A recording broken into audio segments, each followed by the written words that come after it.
တနင်္ဂနွေနေ့ညချမ်းအခါကာလထိုင်းနိုင်ငံပန်ကောင်းမြို့ထိရန်ထလေး26လမ်းပါဆွဲဈေးကွင်းအတွင်းမှာစီရင်ကျင်းပကြတဲ့နှလုံးလှနာရေးကူညီမှုအသင်းကကြီးမှုပြီးတော့ဥဆောင်ဆောင်ရွက်ကြတယ်ပြီးမိုင်းနှစ်သက်ကိုဓမ္မဒါနဓမ္မပူဇာတရားပွဲသဖြင့်တရားတော်နာရောက်ရှိလာကြတဲ့တရားဓမ္မပေါင်းသူတော်ကောင်းတို့ကိုဘုန်းကြီးတို့ဒီကနေ့ညဘယ်လိုအကြောင်းအရာမျိုးကိုပြောဖို့စိတ်ကူးထည့်ထားတော့ဆိုတော့အကြောင်းအကျိုးသဘာဝကိုသိမှပညာရှိမြည်တယ်ဆိုတဲ့သဘာဝတရားလေးတွေပြောဖို့ဘုန်းကြီးတို့စဉ်းစားထားတယ်။ဘာလို့ရင်ဘာဖြစ်မှလဲ။ဘာဖြစ်ချင်ရင်ဘာလုပ်ရမှလဲ။လောကမှာချမ်းသာခြင်းပဲဖြစ်ဖြစ်ဆင်းရဲခြင်းပဲဖြစ်ဖြစ်ဖြစ်လာပြီဆိုလို့ရှိရင်အကြောင်းမဲ့ဖြစ်လာတာမဟုတ်ဘူး။ချမ်းသာခြင်းမှလည်းပဲဖြစ်ပေါ်အောင်လှုပ်ထားတဲ့ရှေ့ကအကြောင်းတရားဆိုတာရှိတယ်။ဆင်းရဲတယ်ဆိုရင်လည်းပဲဆင်းရဲအောင်လှုပ်ထားတဲ့ရှေ့မှာအကြောင်းတရားရှိတယ်။ဆင်းရဲခြင်းရဲ့အကြောင်းတရားကဘာလဲသိဖို့လိုတယ်။ချမ်းသာခြင်းရဲ့အကြောင်းတရားကဘာလဲသိဖို့လိုတယ်။အဲ့ဒီအကြောင်းတရားကိုသိမှမဆင်းရဲခြင်းဘူးဆိုရင်ဆင်းရဲခြင်းရဲ့အကြောင်းတရားကိုမဖြစ်အောင်လုပ်ရမယ်။ချမ်းသာခြင်းနဲ့ဆိုရင်ချမ်းသာခြင်းရဲ့အကြောင်းတရားကိုဖြစ်အောင်လုပ်ရမယ်။အကြောင်းတရားကိုဖြစ်အောင်မလုပ်ဘဲနဲ့အကျိုးရလဒ်ထွက်ပေါ်ရုံထုံးစံမရှိဘူး။အကြောင်းတရားကိုလုပ်မိပြီဆိုရင်လည်းအကျိုးရလဒ်မထွက်ပေါ်အောင်တားဆီးလို့ရာယုထုံးစံလည်းမရှိဘူး။ဒါကြောင့်ဘဝမှာအရေးကြီးဆုံးကဘာကြောင့်ဆင်းရဲတာလဲ။ဘာကြောင့်ချမ်းသာတာလဲ။ဆင်းရဲခြင်းရဲ့အကြောင်းတရားကိုသိရမယ်။ချမ်းသာခြင်းရဲ့အကြောင်းတရားကိုလည်းသိရမယ်။အဲ့ဒါမြတ်စွာဘုရားကတတ္တဝါတွေတွေ့ကြုံနေကြရတဲ့ဆင်းရဲခြင်းပဲဖြစ်ဖြစ်ချမ်းသာခြင်းပဲဖြစ်ဖြစ်အကြောင်းရှိတယ်။အဲ့ဒီအကြောင်းတရားတွေကဘာတွေလဲဆိုတာကိုမြတ်စွာဘုရားအသေးစိတ်ဒေသနာတော်တွေများစွာဟောကြားတော်မူထားတာရှိတယ်။အဲ့ဒါဒီကနေ့ညဘုန်းကြီးကမြတ်စွာဘုရားဟောခဲ့တဲ့ဒေသနာတွေထဲကအကျဉ်းမြင်အဖြစ်ဆင်းရဲခြင်းရဲ့အကြောင်းတရားချမ်းသာခြင်းရဲ့အကြောင်းတရားဒီအကြောင်းတရားတွေကိုမြတ်စွာဘုရားဖော်ထုတ်ပြခဲ့တဲ့တနည်းမြင်တော်မူခဲ့တဲ့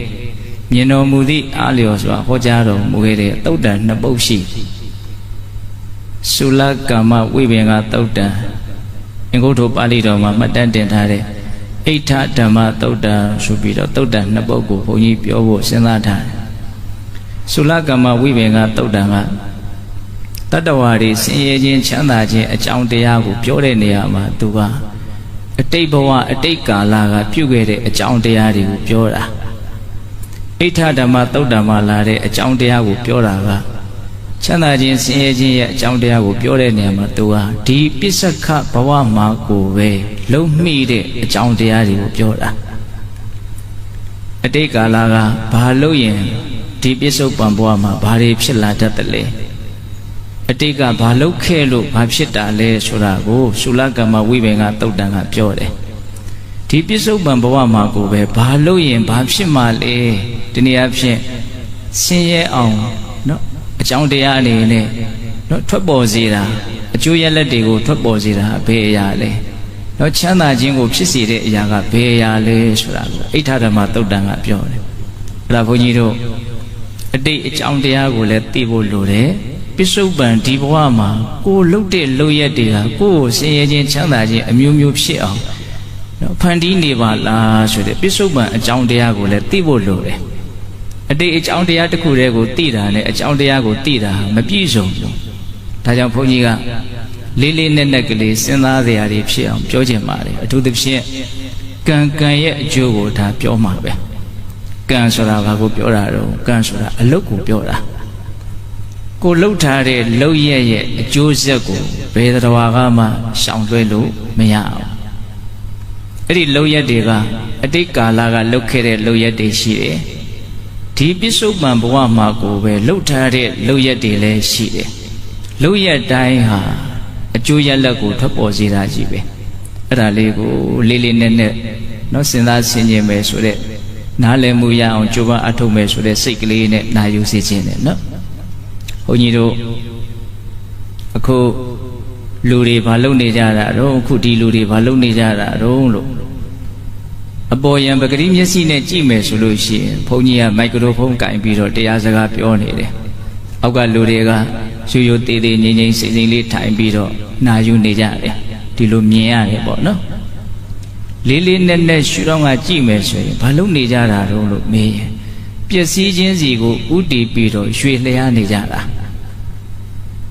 ဒီလူတွေဘာလုပ်နေကြတာတော့လို့မေးရင်ဘယ်လိုပြောမလို့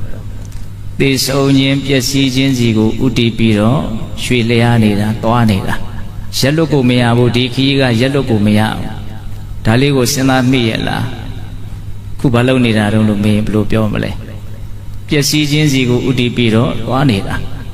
ဒါကြောင့်မနေ့ကလည်းသွားခဲ့တယ်အရင်လကလည်းသွားခဲ့တယ်အရင်နှစ်ကလည်းသွားခဲ့တယ်မွေးတွေကစပြီးတော့သွားလိုက်တာဒီခကြီး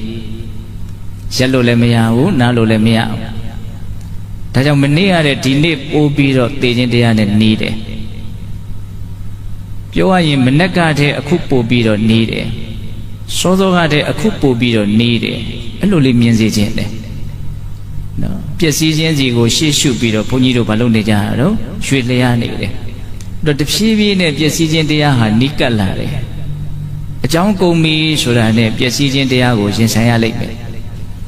ဘဝတစ်ခုပျက်စီးသွားပြီသေဆုံးသွားပြီဆိုရင်ဘုန်းကြီးတို့ဒီနားမှာရှိတဲ့လူတွေအကုန်လုံးဟာ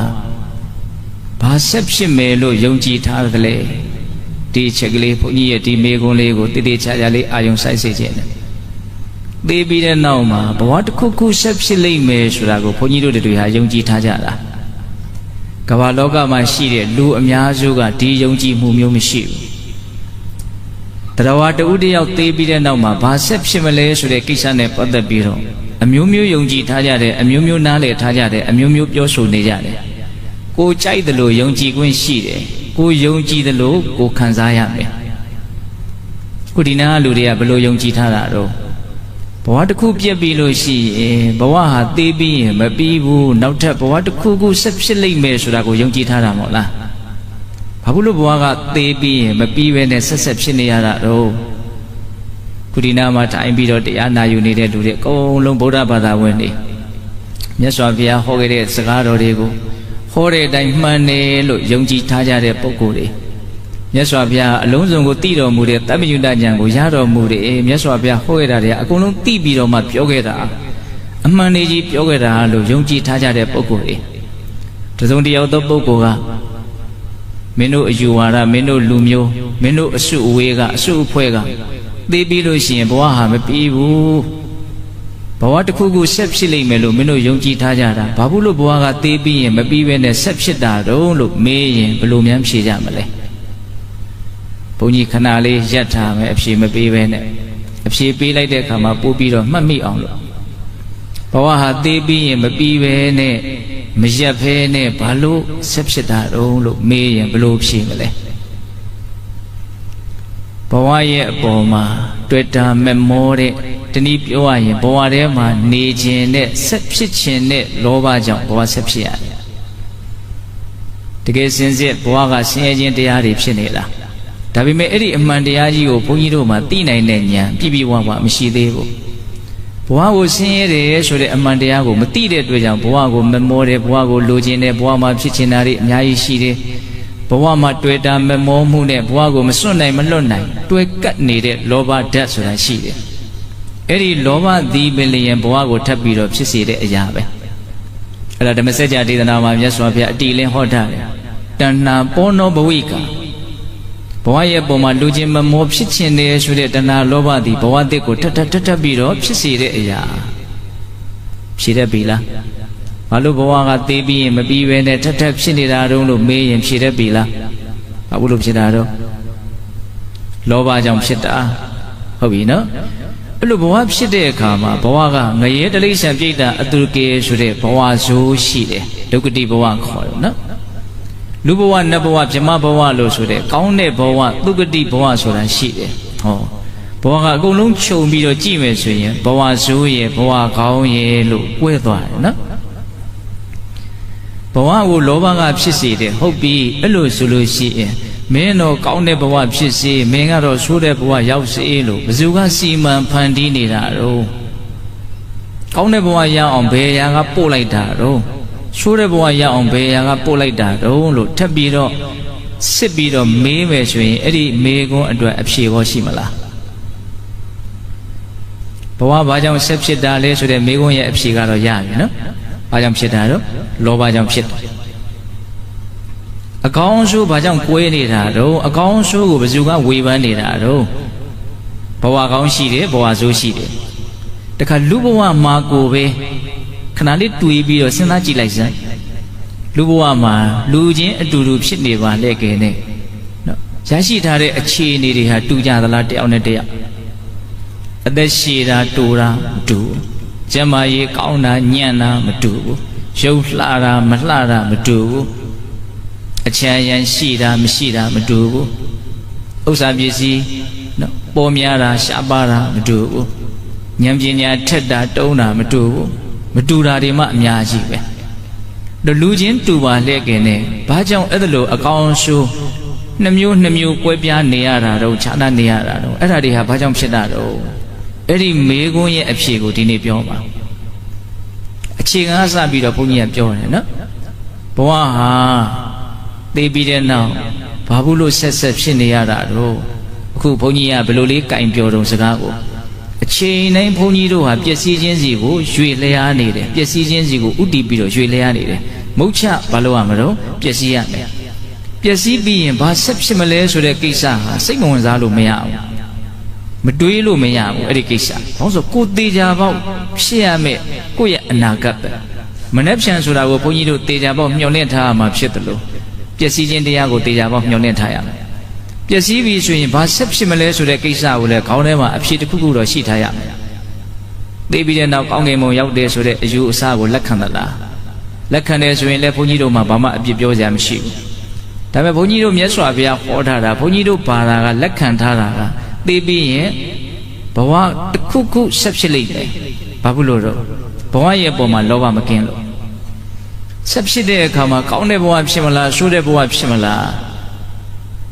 နော်လူဖြစ်ပြီဆိုရင်တောင်ဘဝကောင်းမှဖြစ်မလားတနည်းအားဖြင့်အစသရရအစဉ်ပြေတဲ့ဘဝမျိုးလားသို့မဟုတ်အစသရရအစဉ်ပြေတဲ့ဘဝမျိုးလားအဲ့ဒီအကောင်းဆိုးကိုဘယ်သူကစီမံဖန်တီးနေတာတုံးလို့မေး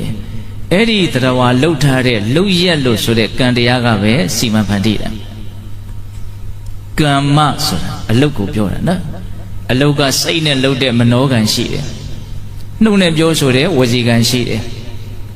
လက်နဲ့လှုပ်တဲ့ကာယကံရှိတယ်အဲ့ဒီအလုတ်တွေဟာအခြေခံစိတ်ထားတစ်မျိုးမျိုးကိုအခြေခံပြီးတော့လှုပ်ကြတာအဲ့ဒီစိတ်ထားကလည်းအချိန်နဲ့မျှဘုန်းကြီးတို့တန်တာမှာဖြစ်နေတယ်ကောင်းတဲ့စိတ်ထားလေးလားသို့မဟုတ်မကောင်းတဲ့စိတ်ထားလေးလားကောင်းတဲ့စိတ်ထားကိုအခြေခံပြီးတော့တွေးမယ်ပြောမယ်လုပ်မယ်ဆိုရင်အဲ့ဒီအလုံးမျိုးကိုကုသိုလ်ကံလို့နာမည်ပေးတယ်မကောင်းတဲ့စိတ်ထားကိုအခြေခံပြီးတော့တွေးမယ်ပြောမယ်လုပ်မယ်ဆိုရင်အဲ့ဒီလိုအလုံးမျိုးကိုအကုသိုလ်ကံလို့နာမည်ပေးတယ်ကောင်းတဲ့ဘဝဆိုးတဲ့ဘဝကိုဘယ်သူစီမံဖန်တီးတာလဲဘယ်သူပေးတာလဲလို့မင်းအဲ့ဒီကုသိုလ်ကံအကုသိုလ်ကံကပေးတယ်လူဘဝမှာလည်းပဲအခြေအနေကောင်းတွေဘာကြောင့်ရတယ်လဲအခြေအနေဆိုးတွေဘာကြောင့်ကြုံရတယ်လဲအဲ့ဒါကိုလည်းပဲကိုပြုတ်ထားတဲ့ကုသိုလ်ကံအကုသိုလ်ကံကပဲပေးတယ်ကုသိုလ်ကံဆိုတာဘာကိုပြောတာတော့ကောင်းတဲ့စိတ်ထားကိုအခြေခံပြီးတော့လုပ်တဲ့အလုပ်ကိုကုသိုလ်ကံလို့ပြောတာအလုပ်ကမနောကံရှိတယ်စိတ်နဲ့တွေးတာဝစီကံရှိတယ်နှုတ်နဲ့ပြောတာကာယကံရှိတယ်လက်နဲ့လုပ်တာအရေးအပါဆုံးကဘာလဲလို့မေးရင်ဘလို့စိတ်ထားနဲ့လုပ်တယ်လဲဆိုတဲ့အဲ့ဒီစိတ်ထားကအရေးပါကောင်းတဲ့စိတ်ထားနဲ့လုပ်ရင်ကုသိုလ်ပဲမကောင်းတဲ့စိတ်ထားနဲ့လုပ်ရင်အကုသိုလ်အဲ့ဒါကြောင့်မြတ်စွာဘုရားကစေတနာဟံဘိက္ခွေကမ္မဝရာမိအကောင်းအဆိုးအမျိုးမျိုးကွဲပြားနေတဲ့ဒီစိတ်ထားဒီစေတနာတရားလေးကိုအကျိုးပေးတတ်တဲ့ကံတရားလို့ငါဆိုတယ်တဲ့မြတ်စွာဘုရားဟုတ်ပြီနော်အဲ့လိုဆိုရင်ဘဝကောင်းဘဝဆိုးကိုဘယ်သူကစီမံဖန်တီးတာတော့ကိုယ်စိတ်ထားလေးနဲ့လှုပ်ခဲ့တဲ့လှုပ်ရက်တွေကပဲစီမံဖန်တီးတာလူဘဝမှာအစဉ်ပြေခြင်းအစဉ်မပြေခြင်းချမ်းသာခြင်းဆင်းရဲခြင်းကောင်းခြင်းဆိုးခြင်းတွေကိုဘယ်သူစီမံဖန်တီးတာလို့မေးရင်လည်းပဲဘလို့စိတ်ထားနဲ့လှုပ်ခဲ့တယ်လဲဆိုတဲ့အဲ့ဒီလှုပ်ရက်တွေကပဲစီမံဖန်တီးတာ အဲ့ဒါလေးကိုဘုန်းကြီးကအခြေခံကစပြီးတော့ပြောအောင်ဘယ်သုတ်တံကိုစပြီးတော့ပြောခြင်းတုံးဆိုတော့သုလကမ္မဝိပင်္ဂသုတ်တံကိုပြောခြင်းအဲ့ဒီသုတ်တံမှာကတော့အတိတ်ကာလအတိတ်ဘဝကကိုထားခဲ့တဲ့စိတ်ထားကိုလှုပ်ခဲ့တဲ့လုပ်ရက်တွေကအကောင်းဆုံးအမျိုးမျိုးကွဲပြားခြားနားမှုဖြစ်အောင်တရားတွေကိုစီမံဖန်တီးနေတာစီရင်ချက်ချနေတာမြတ်စွာဘုရားလက်ထက်ကတောရိယပုံနာဆိုတာရှိတယ်အဲ့ဒီပုံနာကြီးကဘဝမှာအရေးအကြီးဆုံးကရှိဖို့ပဲဥစ္စာပစ္စည်းရှိဖို့ပဲငွေအရေးကြီးဆုံးပဲငွေရှိဖို့အရေးကြီးဆုံးပဲငွေရှိရင်အရာရာပြီးတယ်သူ့ရဲ့အမြင်ကအဲ့ဒီတည်းဒါကြောင့်ရားသလောက်ရှာရမယ်ရှာထားသမျှကိုမပွန်းမပဲ့သေးနဲ့စုရမယ်ဆောင်းရမယ်ဘယ်သူမှမပေးရဘူးစုဟာဆောင်းမှများလို့ရှိရင်ခြားတောင်ပိုလေးတွေပြားလက်ဖို့ကြီးတွေအကြီးကြီးတွေဖြစ်လာတယ်သူများကတော့ဘယ်တော့မှမပေးနဲ့ပေးရင်ကုန်ပါပဲမြစ်စင်းကြောက်တွေတောင်သွေးပါများရင်ကုန်သွားတာဒါကြောင့်သူ့ရဲ့အယူဝါဒသူ့ရဲ့အမြင်လောကပေါ်မှာသူထားတဲ့သဘောထားကရားသလောက်ရှာရမယ်စုရမယ်ဘယ်သူမှမပေးနဲ့တရားဝါချင်းချင်းညှတာတဲ့သဘောမျှဝေလို့သဘောနူးညံ့တဲ့သဘောကျေပြတ်တဲ့သဘောသူ့မှာဘာမှမရှိဘူးဒါကြောင့်သူ့ရဲ့အမြင်ကအလွန်ကျဉ်းထမ်းတဲ့အတွက်ကြောင့်မြတ်စွာဘုရားပွင့်လာတဲ့အခါမှာမြတ်စွာဘုရားပုံမှန်လည်းသူအမြင်မကြည့်ဘူးမြတ်စွာဘုရားကအလှခံတယ်ဆိုတာတွေကရှိသေးတာကိုဆုံးခံစားရတယ်ဆိုတာရှိသေးတာကိုအဲ့တော့သူ့စိတ်ထဲကမပေးလို့တဲ့စိတ်တွေလွှမ်းမိုးနေတာဆိုတော့တောင်းရမ်းစားတောက်တဲ့ပုဂ္ဂိုလ်ကိုဘလို့မှသူ့စိတ်ကမကြည့်ဘူးအဲ့ဒါမြတ်စွာဘုရားအကြောင်းပြောပြီးဆိုရင်ယဟန်ဂေါတမကဘလို့အလွန်ကြမ်းတမ်းတဲ့အသုံးနှုန်းနဲ့ပြောဆိုသုံးနှုန်းတယ်အဲ့ဒီလိုနဲ့ဒီပုံနာကြီးတတန်းစိတ်သူတော်တော်သက်ကြီးထီတော့နေရပါတယ်အဲ့ဒါကွယ်လွန်နှိမ့်ဆက်ရောက်သွားတဲ့အခါကျတော့ဘယ်မှာဘာသွားဖြစ်တုံးဆိုတော့သူ့အိမ်မှာခွေးလေးသွားဖြစ်အဲ့ဒီခွေးလေးကိုသူ့သားသူ့ဘလူလင်ကအလွန်မှချစ်မြတ်နိုးတယ်သွေးကစကားပြောတယ်လဲဆိုရမယ်ပေါ့နော်သူတို့အမျိုးကယုံကြည်ထားတာကသူတို့အမျိုးထဲမှာလူသေးပြီဆိုရင်ဗြဟ္မာကြီးဖြစ်တယ်လို့ယုံကြည်ထားတာဒါပေမဲ့တကယ်သူ့အဖေကဘယ်မှာဖြစ်နေတာသူ့အိမ်မှာခွေးဖြစ်နေသူကလည်းဒီခွေးလေးကိုအလွန်ချစ်တယ်သူနဲ့တအိပ်ရာထဲမှာထားပြီးတော့တိတ်တယ်အဲ့ဒါဒီနေ့တော့မြတ်စွာဘုရားကဒီသူ့ဘလူလင်ကျွတ်တန်းဝင်မဲ့အရေးကိုမြင်တဲ့အတွက်ကြောင့်အိမ်ရှိဆွမ်းခံကြွလာတယ်သူ့ဘလူလင်ကအဲ့ဒီချိန်မှာမရှိဘူးအဲ့ဒီခွေးလေးကမြတ်စွာဘုရားကိုအတင်းထိုးပြီးတော့ဟောင်းတယ်အဲ့လိုဟောင်းတဲ့ချိန်မှာမြတ်စွာဘုရားကသူ့ဘလူလင်အကျိုးရှိမဲ့အရေးကိုမြင်တဲ့အတွက်ကြောင့်အဲ့ဒီခွေးလေးကိုကြည့်ပြီးတော့မြတ်စွာဘုရားဘာအမိန့်ရှိတယ်လဲဆိုတော့တော်ရရမင်းလူဘဝတုန်းကလည်းငါ့ကိုဂေါရမနဲ့အလွန်ယဉ်သီးစွာပြောဆိုသုံးနှုန်းခဲ့တယ်ခုခွေးဖြစ်တော့လဲမင်းငါ့ကိုဟောင်းနေပြန်ပြီမင်းမကြခင်ငရဲရောက်မှာလို့အဲ့ဒါလိုမြတ်စွာဘုရားအမိန့်ရှိတယ်ခွေးလေးရဲ့နော်ရှေ့ရေးကိုမတနာလို့မငဲ့လို့တော့မဟုတ်ဒီလိုပြောမှသူ့ဘလူလင်နဲ့တွေ့မဲ့အရေးကိုမြင်လို့သူ့ဘလူလင်အကျိုးရှိမဲ့အရေးကိုပဲမြတ်စွာဘုရားကြည့်ပြီးတော့ဒီလိုပြောလိုက်တယ်နော်တယောက်တော့အကျိုးမဲ့စေတယောက်တော့အကျိုးရှိစေရွေးချယ်ရမယ့်ကိစ္စကြုံလာပြီဆိုရင်အဲ့ဒါမြတ်စွာဘုရားအကျိုးရှိမဲ့ကိစ္စကိုရွေးလိုက်တယ်တဲ့ဒါဗဟုသုတပြောပြတယ်အဲ့ဒါနဲ့ခွေးလေးကငါအကြောင်းရန်ဂေါရမသိသွားပြီစိတ်ပြက်ပြီးတော့အခါတိုင်းသူ့သားရဲ့အိပ်ရာပေါ်မှာအိပ်နေကြအဲ့ဒီနေ့မအိပ်တော့ဘူးမိဖို့ကြောင့်သွားပြပုံချခေါင်းဆိုင်ပြီးတော့အိပ်ခွေးရအဲ့ဒါသူ့ဘလူလင်ကအလုပ်ကိစ္စကနေပြန်လာတဲ့အခါကျတော့ဟာငါခွေးလေးပဲမှာတော့ပြပုံချမှာအိပ်ဘလို့ဖြစ်တာတော့မှိုင်လို့ငါခွေးလေးယဟန်ဂေါတမရောက်လာပြီးတော့အဲ့ဒါလိုပြောလိုက်တဲ့ကစားအမူအရာပြောင်းသွားတာပဲအိမ်ကလူတွေကတိုင်ကြတာပေါ့အလုံးမစိတ်ဆိုးတယ်ယဟန်ဂေါတမနှုတ်ကိုမဆောင်စည်းဘူးတွေ့ကြရပေါက်ကြရပြောတယ်ဆိုပြီးတော့တခါတည်းမြတ်စွာဘုရားဒီကိုရောက်လာတဲ့ဒေါနဲ့မောနဲ့သူ့အဖေကိုခွေးဖြစ်တယ်လို့ပြောရပါမလားအဲ့လိုနဲ့မြတ်စွာဘုရားကိုလက်ညှိုးတထိုးထိုးနဲ့သင်ဟန်ငါရဲ့အဖေကိုခွေးဖြစ်တယ်လို့ပြောဘာထောက်ထားရှိတယ်အဲ့တော့မြတ်စွာဘုရားကအထောက်ထားရှိတယ်တဲ့သင်ဖေခွေးဖြစ်နေတာကိုငါခိုင်လုံတဲ့သက်သေပြမယ်ဟာအတော်စိတ်ဝင်စားသွားတယ်သူတို့မျိုးသေးလို့ရှိရင်ပြမဖြစ်မယ်လို့ယုံကြည်ထားတာဟုတ်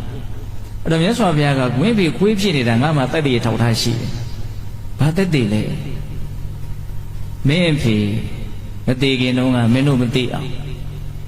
အလွန်ဖို့တိုက်တန်တဲ့ဥစ္စာပစ္စည်းကြီးလေးမျိုးမြုပ်နှံထားခဲ့တယ်မဟုတ်လားဟာတော်တော်အံ့ဩသွားတယ်မတို့အိမ်ရဲ့အိမ်တွင်းကြီးတွေဘယ်သူများရောင်ဂေါတမကိုပြောထားတယ်လေဟုတ်တယ်မ သူ့ဖေမသေးခင်တုန်းကဥစ္စာပစ္စည်းလေးမျိုးမြုပ်နှံသိမ်းရှိထားဘယ်လိုမသိဘူးဖေသေးသားသွားတယ်ဘယ်နှမြုပ်ထားကြမှမသိမင်းအဲ့ဒီပစ္စည်းတွေရချင်သလားတဲ့နီလံပေးပါဆိုတော့မြတ်စွာဘုရားကအိမ်ရောက်ရင်မင်းအဲ့ဒီခွေလေးကိုနိုးကနာထမင်းလေးပျော့ပျော့လေးချက်ပြီးတော့ကျွေးဝအောင်ကျွေးအဲ့ဒါခွေလေးကအစီရစ်ပြီးတော့အိတ်ချင်မှုံဝါးလေးဖြစ်နေပြီဆိုလို့ရှိရင်အဲ့ဒီခွေလေးရဲ့ကြောကိုပုတ်ပြီးတော့အဖေခမရလူဘွားတုန်းကကျွတ်တို့ကိုမပြောဘဲနဲ့မြုပ်နှံထားတဲ့ဥစ္စာပစ္စည်းလေးမျိုးဘယ်နာမှာတော့မင်းအဲ့ဒါလို့မေးအဲ့ဒါ तू မြုပ်ထားတဲ့နေရာကိုအဲ့ဒီခွေလိုက်ပြလိုက်မယ်တဲ့အတိအကျပြောနော်မြတ်စွာဘုရားအဲ့ဒါနဲ့သူ့ဟာလူလင်ကဘလို့စဉ်းစားတော့ဆိုတော့ဟုတ်ရင်လည်းပဲအမျက်ပေါ်ကွာမဟုတ်ရင်လည်းပဲယဟန်ဂရမကိုမူသာဝါဒနဲ့ဆွဆွဲရမယ်ဟုတ်သည်ဖြစ်စေမဟုတ်သည်ဖြစ်စေသူ့အတွက်တော့အမျက်ပဲအဲ့ဒါနဲ့သဘောကျပြီးတော့အိမ်ပြန်သွားတယ်အိမ်ရောက်တဲ့အခါကျတော့မြတ်စွာဘုရားခိုင်းတဲ့အတိုင်းလုပ်တယ်အဲ့ဒါအိတ်ချီမုံဝါးလေးဖြစ်နေတဲ့အချိန်မှာခွေးလေးကြောပုတ်ပြီးတော့ခွေးကိုအဖေခေါ်တယ်နော်မသေးခင်တုန်းကမြုပ်နှံထားတဲ့ဥစ္စာပစ္စည်းတွေဘယ်နာမှာတော့အဲ့ဒါခွေးကလိုက်ပြတယ်နှုတ်သီးလေးထိုးပြီးတော့လိုက်ပြတယ်အဲ့ဒီနေရာမှာတူးကြည့်တယ်တကယ်ပဲဥစ္စာပစ္စည်း၄မျိုးကိုပြန်ရတယ်အဲ့ဒီအချိန်မှာသူကလူလင်ရဲ့စိတ်ထဲမှာမြတ်စွာဘုရားပုံမှာထားတဲ့သဘောထားဟာအကုန်လုံးဖြောင်းပြန်လန်သွားတယ်။အော်ယဟန်ဂရမဟာဘဝချားနေတဲ့ကိစ္စကိုတောင်သိနိုင်တယ်မြင်နိုင်တယ်အံ့ဩစရာကြီး။မြတ်စွာဘုရားရဲ့ပုံမှာလေးစားမှုမြတ်စွာဘုရားရဲ့ပုံမှာအထင်ကြီးမှုဒါတွေဟာတရှိန်တို့မြင့်တက်လာတဲ့သူ့စိတ်ထဲမှာအဲ့လိုဖြစ်တဲ့အချိန်မှာ तू ဘာအမှတ်ရတော့ဆိုတော့သူ့ဘဝတစ်လျှောက်လုံးသူ့စိတ်ထဲမှာဘလို့မှအဖြေရှာလို့မရတဲ့မတင်မကျဖြစ်နေတဲ့နော်ပြဿနာလေးတွေရှိနေတဲ့သူကောင်းထဲမှာအဲ့ဒါကဘာတော့တရားတွေကိုပြမကြီးကဖန်ဆင်းတယ်လို့လည်းပြောကြတယ်ဒီကနေ့ခေတ်ဆိုရင်သာဝရဘုရားဖန်ဆင်းတယ်လို့လည်းပြောကြတယ်ဘာကြောင့်လူတွေကိုဖန်ဆင်းတဲ့နေရာမှာအတူတူမဖန်ဆင်းတာတော့လူတွေဟာလူချင်းတူပါလေခင်နဲ့အသက်ရှည်တဲ့လူကရှည်တယ်တိုးတဲ့လူကတိုးတယ်သူစဉ်းစားတဲ့ကိစ္စအဖြေရှာမရတဲ့ကိစ္စက9တွဲရှိတယ်ဘုန်းကြီးကတရားကိုလူရင်းလေးပဲပြောတယ်နော်လူလောကကြီးမှာမတူကွဲပြားခြားနားနေတဲ့အချက်9ချက်ရှိတယ်အဲ့ဒါကိုအတူချုပ်ကလေးမှတ်ချင်တယ်ဆိုရင်ဘုန်းကြီးစောင့်ပုတ်ကလေးရေးထားတယ်သက်နာစင်းချံငွေမျိုးညံ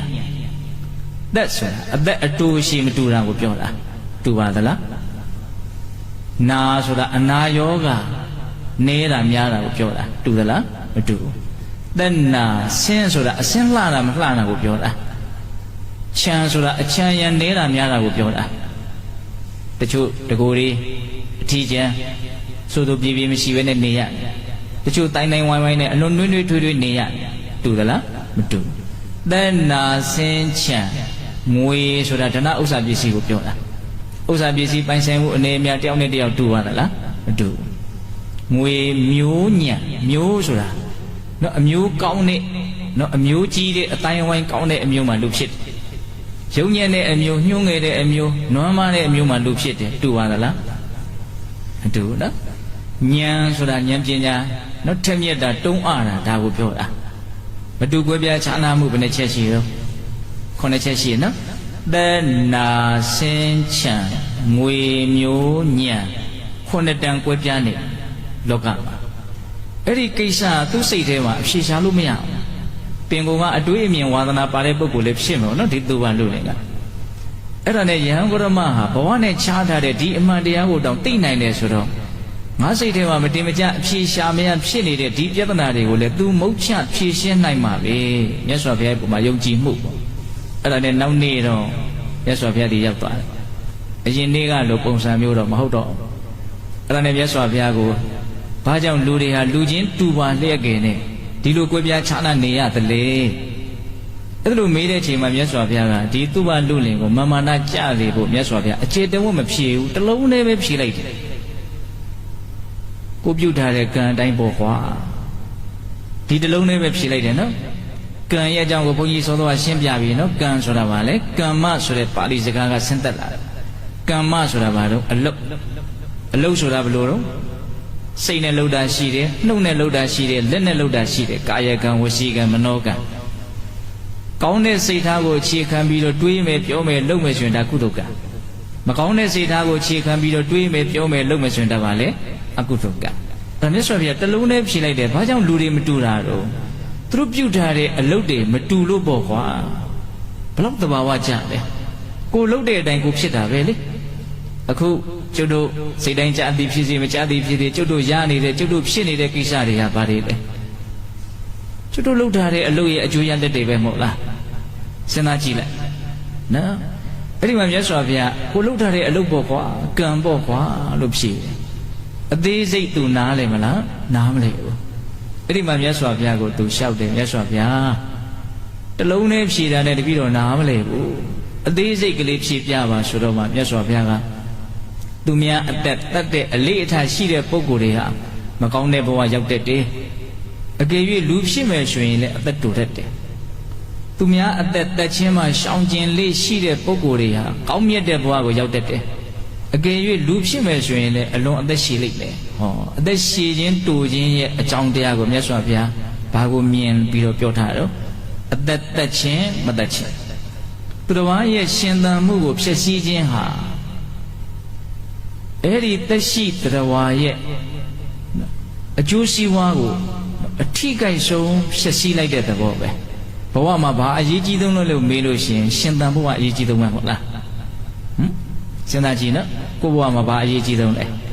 ရှင်သန်ဖို့အရေးကြီးဆုံးသေခြင်းချင်းချောက်လာရင်ကျန်တဲ့ကိစ္စသတ်ထားလိုက်မသေးဖို့ပဲကြိုးစားပါအသက်ရှင်ဖို့ပြီးရင်ဘာအရေးကြီးဆုံးဖြစ်မယ်ထင်လဲယောဂကင်းဖို့ဟုတ်တယ်မဟုတ်လားစဉ်းစားကြည့်နော်အနာယောဂနှိမ့်ဆက်မယ်ဆိုလို့ရှိရင်ကျန်တာဘာမှအရေးမကြီးဘူးအဲ့ဒီကိစ္စဖြေရှင်းဖို့ဟာအရေးကြီးဆုံးပဲနော်ဒါကြောင့်ဘာကြောင့်လူတွေဟာအသက်တိုကြတယ်လဲအသက်ရှည်ကြတယ်လဲသူများရဲ့ရှင်သန်မှုကိုဖျက်ဆီးခဲ့တဲ့ပုံကိုယ်တွေအသက်တိုလိမ့်မယ်သူများရဲ့ရှင်သန်မှုကိုကြီးထွားအောင်ပံ့ပိုးခဲ့တဲ့ပုံကိုယ်တွေအသက်ရှည်ကြလိမ့်မယ်ဒီသဘောလေးပြောတာဒါကဘာကိုကြည့်ပြီးတော့ပြောတာတော့အတိတ်ကံကိုကြည့်ပြောတာနော်ပြီးရင်ပြစ္ဆုတ်ပံဒီဘဝမှာလုပ်တဲ့ကံအကြောင်းတရားဒီဘဝမှာလုပ်တဲ့အလုပ်ကြောင့်ရရှိမဲ့အကျိုးရလဒ်တွေကိုလည်းဘုန်းကြီးပြောအောင်မယ်ဟုတ်လားအဲ့တော့အသက်ရှည်ခြင်းတိုခြင်းဆိုတဲ့နော်ဒီအကျိုးရလဒ်ကိုထွက်ပေါ်စေတဲ့အကြောင်းတရားကိုနော်ပေးတဲ့တို့သိပါလေသူများအသက်တတ်တဲ့အတွက်အသက်ကိုမှတို့မသက်ရှောင်ရှားထိုသူများရှည်လေရအသက်ကိုတချို့ကလေးတွေတောင်ရမယ်လို့ထင်တယ်တောင်မျိုးစလို့ဘုရားကြီးရေးထားတာရှိတယ်အဲ့ဒါလိုင်းပေါ်မှာရိုက်ပြီးတော့ရှာလိုက်နော်ဒီကွဲပြားခြားနာမှု9မျိုးဟာဘာကြောင့်ကွဲပြားခြားနာနေရတယ်လဲဆိုတာကိုတောင်မျိုးစလို့ဘုရားရေးထားတဲ့ဆောင်းပုဒ်ကလေးတွေတွေ့ရလိမ့်မယ်နော်ဆရာတော်တန်ဃာတော်များလိုင်းပေါ်မှာတင်ထားတာတွေဒီဘာသာရေးနဲ့ပတ်သက်ပြီးတော့ဒီသူတော်ကောင်းတရားနဲ့ပတ်သက်ပြီးတော့ကြိုက်တာကိုရှားကြည့်လိုက်95ရာခိုင်နှုန်းလောက်ထိရှိတယ်လို့ဘုန်းကြီးသိတယ်နော်အဲ့ဒါဘုန်းကြီးပြောတာကိုတည်တည်ချာချာနားထောင်လို့နော်ဘာကြောင့်အသက်ရှည်တာတော့ဘာကြောင့်အသက်တိုတာတော့အဲ့ဒါပြီးရင်ဘာလာမတော့သက်နာဘာကြောင့်အနာယောဂများတာလဲဘာကြောင့်အနာယောဂနည်းတာလဲအတိတ်အကြောင်းတရားကိုဖြေတာလို့ပြောခဲ့ပြီနော်ပြစ္ဆုတ်ပံအကြောင်းတရားကနောက်မှပြောမှာနော်သူများကိုနှိပ်စက်တဲ့ခဲ့တယ်လို့ညှင်းဆဲခဲ့တဲ့လို့မကောင်းတဲ့ဘဝရောက်တဲ့တဲ့လူဖြစ်မယ်ဆိုရင်ယောဂထုတ်မယ်တနာကျင်နာမှုများတဲ့လူသူများကိုချမ်းသာအောင်ပံ့ပိုးခဲ့တဲ့လူဖြစ်လျာဘဝချမ်းသာရေးကောင်းလိမ့်မယ်သက်နာဆင်းချမ်းဘာကြောင့်ရုပ်လှတာတော့ဘာကြောင့်ရုပ်ဆိုးရတာတော့အဲ့ဒီအဖြေလေးမသိချင်ဘူးလားအတိတ်အကြောင်းတရားအနေနဲ့မြတ်စွာဘုရားဘယ်လိုမြင်လို့မေတ္တာအားကြီးတဲ့လူတွေဟာဖြစ်ရဘဝရုပ်လှတာဒေါသအားကြီးတဲ့လူတွေဟာဖြစ်ရဘဝရုပ်ဆိုးတယ်မေတ္တာဆိုတာဘာပြောတာတော့တတ္တဝါတွေကိုချမ်းသာစေခြင်းနဲ့စိတ်ထားလေးကိုပြောတာတတ္တဝါတွေကိုဘေးရန်ကင်းစေခြင်းနဲ့ကျမ်းမာရေးကောင်းစေခြင်းနဲ့နှလုံးစိတ်ဝမ်းငြိမ်းအေးစေခြင်းနဲ့အဲ့ဒါကိုဘာခေါ်တော့မေတ္တာမေတ္တာတရားလေးဟာတကယ်လို့များရုပ်ဝတ္ထုဖြစ်လို့ပုံသဏ္ဍာန်ကိုမြင်ရမယ်ဆိုလို့ရှိရင်အလွန်မှကြည်ကောင်းတဲ့ပုံလေးဖြစ်လိမ့်မယ်ထင်တယ်သို့တော့မေတ္တာဟာနံတရားဖြစ်တဲ့အတွက်ကြောင့်မျက်စိနဲ့မြင်လို့ရလားမရဘူးမျက်စိနဲ့သာမြင်ကောင်းမယ်ဆိုရင်မေတ္တာဟာအလွန်မှကြည်လို့ကောင်းတဲ့သဘာဝတရားလေးဖြစ်လိမ့်မယ်ဒေါသဟာမျက်စိနဲ့သာမြင်ကောင်းမယ်ဆိုရင်အလွန်မှအယုတ်ဆိုးတဲ့အရာလေးဖြစ်လိမ့်မယ်ဒေါသဆိုတာဘာလဲဒေါသကအကျဉ်းပြင်းနှမျိုးရှိတယ်တက်ကြွတဲ့ဒေါသရဲ့စုံနေတဲ့ဒေါသရဲ့ကြံကြံထန်ထန်ဆူညံပေါက်ကွဲဆဲဆိုရိုက်နှက်ပေါက်ကွဲနေတဲ့ဒေါသမျိုးအကျဉ်းတက်ကြွတဲ့ဒေါသခေါ်တော့နော် လွမ်းတယ်ဆွေးတယ်စိုးရိမ်တယ်ငိုကြွေးတယ်ဟာအဲ့ဒါပါလေအဲ့ဒါကြတော့စုံနေတဲ့ဒေါသခေါ်တယ်ဘယ်ဒေါသမှကြည်ကောင်းတဲ့သဘောမရှိဘူးဒေါသဟာအယုတ်ဆိုးလေးဖြစ်တဲ့အတွက်ကြောင့်ဒေါသဖြစ်တဲ့အချိန်မှာအဲ့ဒီလူရုပ်ဘလို့နေလဲပင်ကိုယ်ကကြည်ကောင်းတဲ့လူတောင်ဒေါသဖြစ်နေတဲ့အချိန်မှာကြောက်စရာကြီးဖြစ်သွားတယ်ဒါကြောင့်မြတ်စွာဘုရားမြင်ထားတဲ့ဒီသဘာဝတရားတွေဟာဘလောက်အကြောင်းအကျိုးရှိလျော်တယ်လဲဘလောက်ယုတ်တိရှိတယ်လဲကိုကပင်ကိုအခြေခံသဘာဝကြရင်လက်ခံမယ်ဆိုတဲ့အခြေခံလေးသာရှိနေပါစေမြတ်စွာဘုရားရဲ့ဒေသနာတွေဟာဘာမှလက်မခံနိုင်စရာမရှိဘူးဘာကြောင့်ယုတ်လှတာလဲဘာကြောင့်ယုတ်အိုတာလဲဖြေသိပြီလားမေတ္တာအာကြီးရင်ယုတ်လှမယ်ဒေါသအာကြီးရင်ယုတ်ဆိုးမယ်ဒါကအတိတ်အကြောင်းကိုပြောတာနော်နောက်လာမဲ့သုတ္တမှာ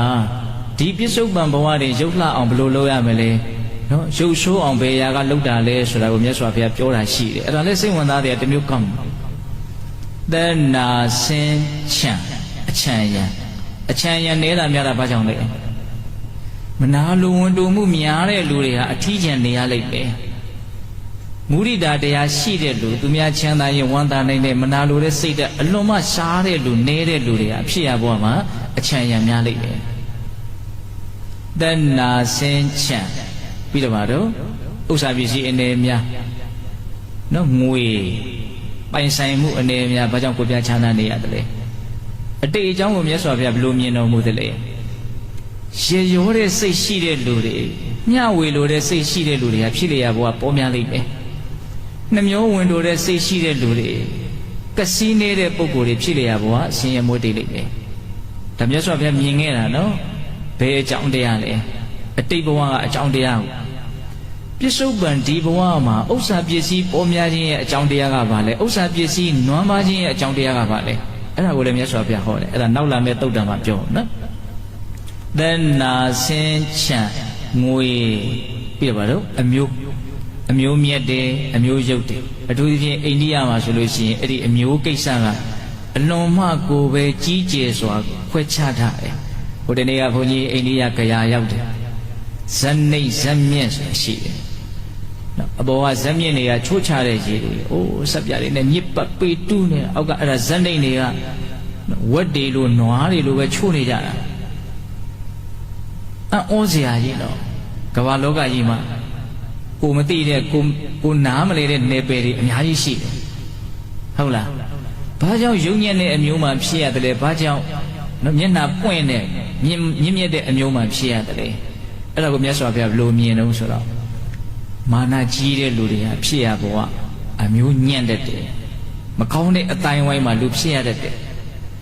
နှိမ်ချတဲ့စိတ်ထားရှိတဲ့ပုဂ္ဂိုလ်တွေဟာဖြစ်ရဘဝမှာမြင့်မြတ်တဲ့အတိုင်းဝိုင်းမှာဖြစ်ရတတ်တယ်ကိုယ်စိတ်ထားကပဲကိုယ့်ကိုပို့လိုက်တာပဲနော်ဒါလေးလည်းပဲနားလေတွေကအလွန်ကောင်းတယ်နော်မောက်မာတဲ့စိတ်ဓာတ်နှိမ်ချပြမှာအဲ့ဒီစိတ်ဓာတ်ကနှိမ်ချတဲ့စိတ်ဓာတ်ကပဲကိုယ်ကိုမြင်မာစေမှာမောက်မာတဲ့စိတ်ဓာတ်ကတကယ်တမ်းကအသုံးတုံးကသာမောက်မာတယ်လို့ပြောတာသူ့ဟာကဘာလို့ဆိုအောက်တန်းချတဲ့စိတ်ပဲတကယ်ကနော်မောက်မာတဲ့သဘောဆိုတာတကယ်တမ်းကဘာလို့အောက်တန်းချစပယ်နှံလေးများအထက်မှာအဆန်မရှိဘူးဆိုရင်ဘာလဲထောင်ထောင်ရှိတယ်နော်အဖြင်းကလေးတွေဆိုရင်ဘာလို့အထက်မှာအနှစ်သာရမရှိလေထောင်လေးပဲအထဲမှာအနှစ်သာရရှိလေအဆံပြည့်လေဒီစပနာငိုက်ကြသွားတယ်လူလောကကြီးမှာအနှစ်သာရမရှိတဲ့လူတွေကအလွန်မှထောင်လွှားတဲ့သဘောရှိတယ်အသိဉာဏ်ပညာအနှစ်သာရကင်းမဲ့တဲ့အတွက်ကြောင့်ထောင်လွှားတဲ့သဘောနဲ့သူ့ရဲ့အနှစ်သာရကင်းမဲ့တာကိုသူဟာထင်ရှားပြတယ်နှိမ့်ချတယ်ဆိုတာဘာနဲ့နှိမ့်ချနေတာတော့နားလေမှုတွေနဲ့နှိမ့်ချတာလောကအကြောင်းသိတယ်လူတွေအကြောင်းသိတယ်အဲ့ဒီသိမြင်နားလည်မှုများလေလေဒီလူဟာနှိမ့်ချလေလေပဲတော့နှိမ့်ချသလားမောက်မာသလားဒီမေးခွန်းကသူဉာဏ်ဘယ်လောက်ရှိသလဲဆိုတာကိုဖော်ပြနေတာမောက်မာလေလေငါမှဘာဉာဏ်မှမရှိပါဘူးဆိုတာကိုပြနေလေလေပဲနှိမ့်ချလေလေငါမှအသိဉာဏ်တွေအများကြီးရှိပါတယ်ဆိုတာကိုပြနေလေလေပဲအဲ့ဒီမောက်မာခြင်းနှိမ့်ချခြင်းကပဲဖြစ်ရဘဝကိုအမျိုးညံ့နေတယ်အမျိုးမျက်စေတယ်ဒါမြတ်စွာဘုရားရဲ့အမြင်ပေါ့နော်ဒီလိုတွေမြတ်စွာဘုရားရဲ့ပုံမှာယုံကြည်ကြတယ်မို့လားအဲ့ဒီယုံကြည်မှုနဲ့နားထောင်ရမယ်နော်တဏှာစင်ချံငွေမျိုးနောက်ဆုံးကပါတော့ညံ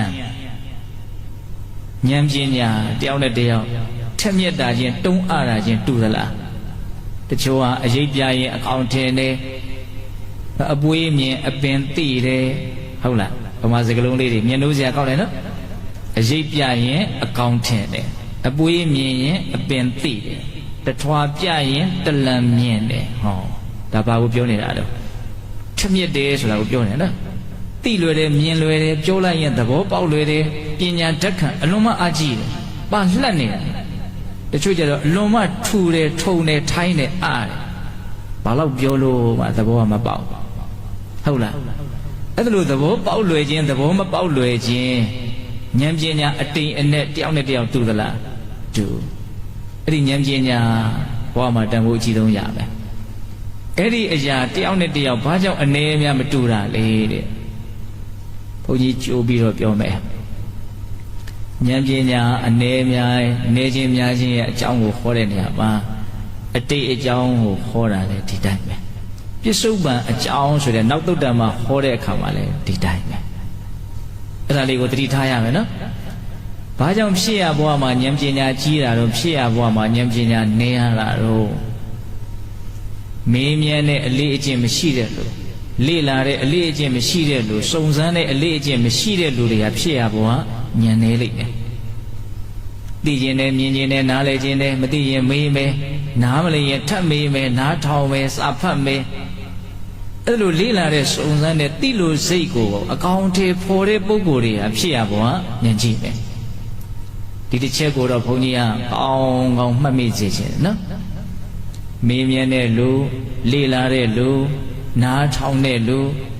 အခုခေတ်ဆိုလို့ရှိရင်ပညာရက်တွေကိုနားထောင်ခြင်းအဖြစ်အများကြီးသိနိုင်တယ်မြင်နိုင်တယ်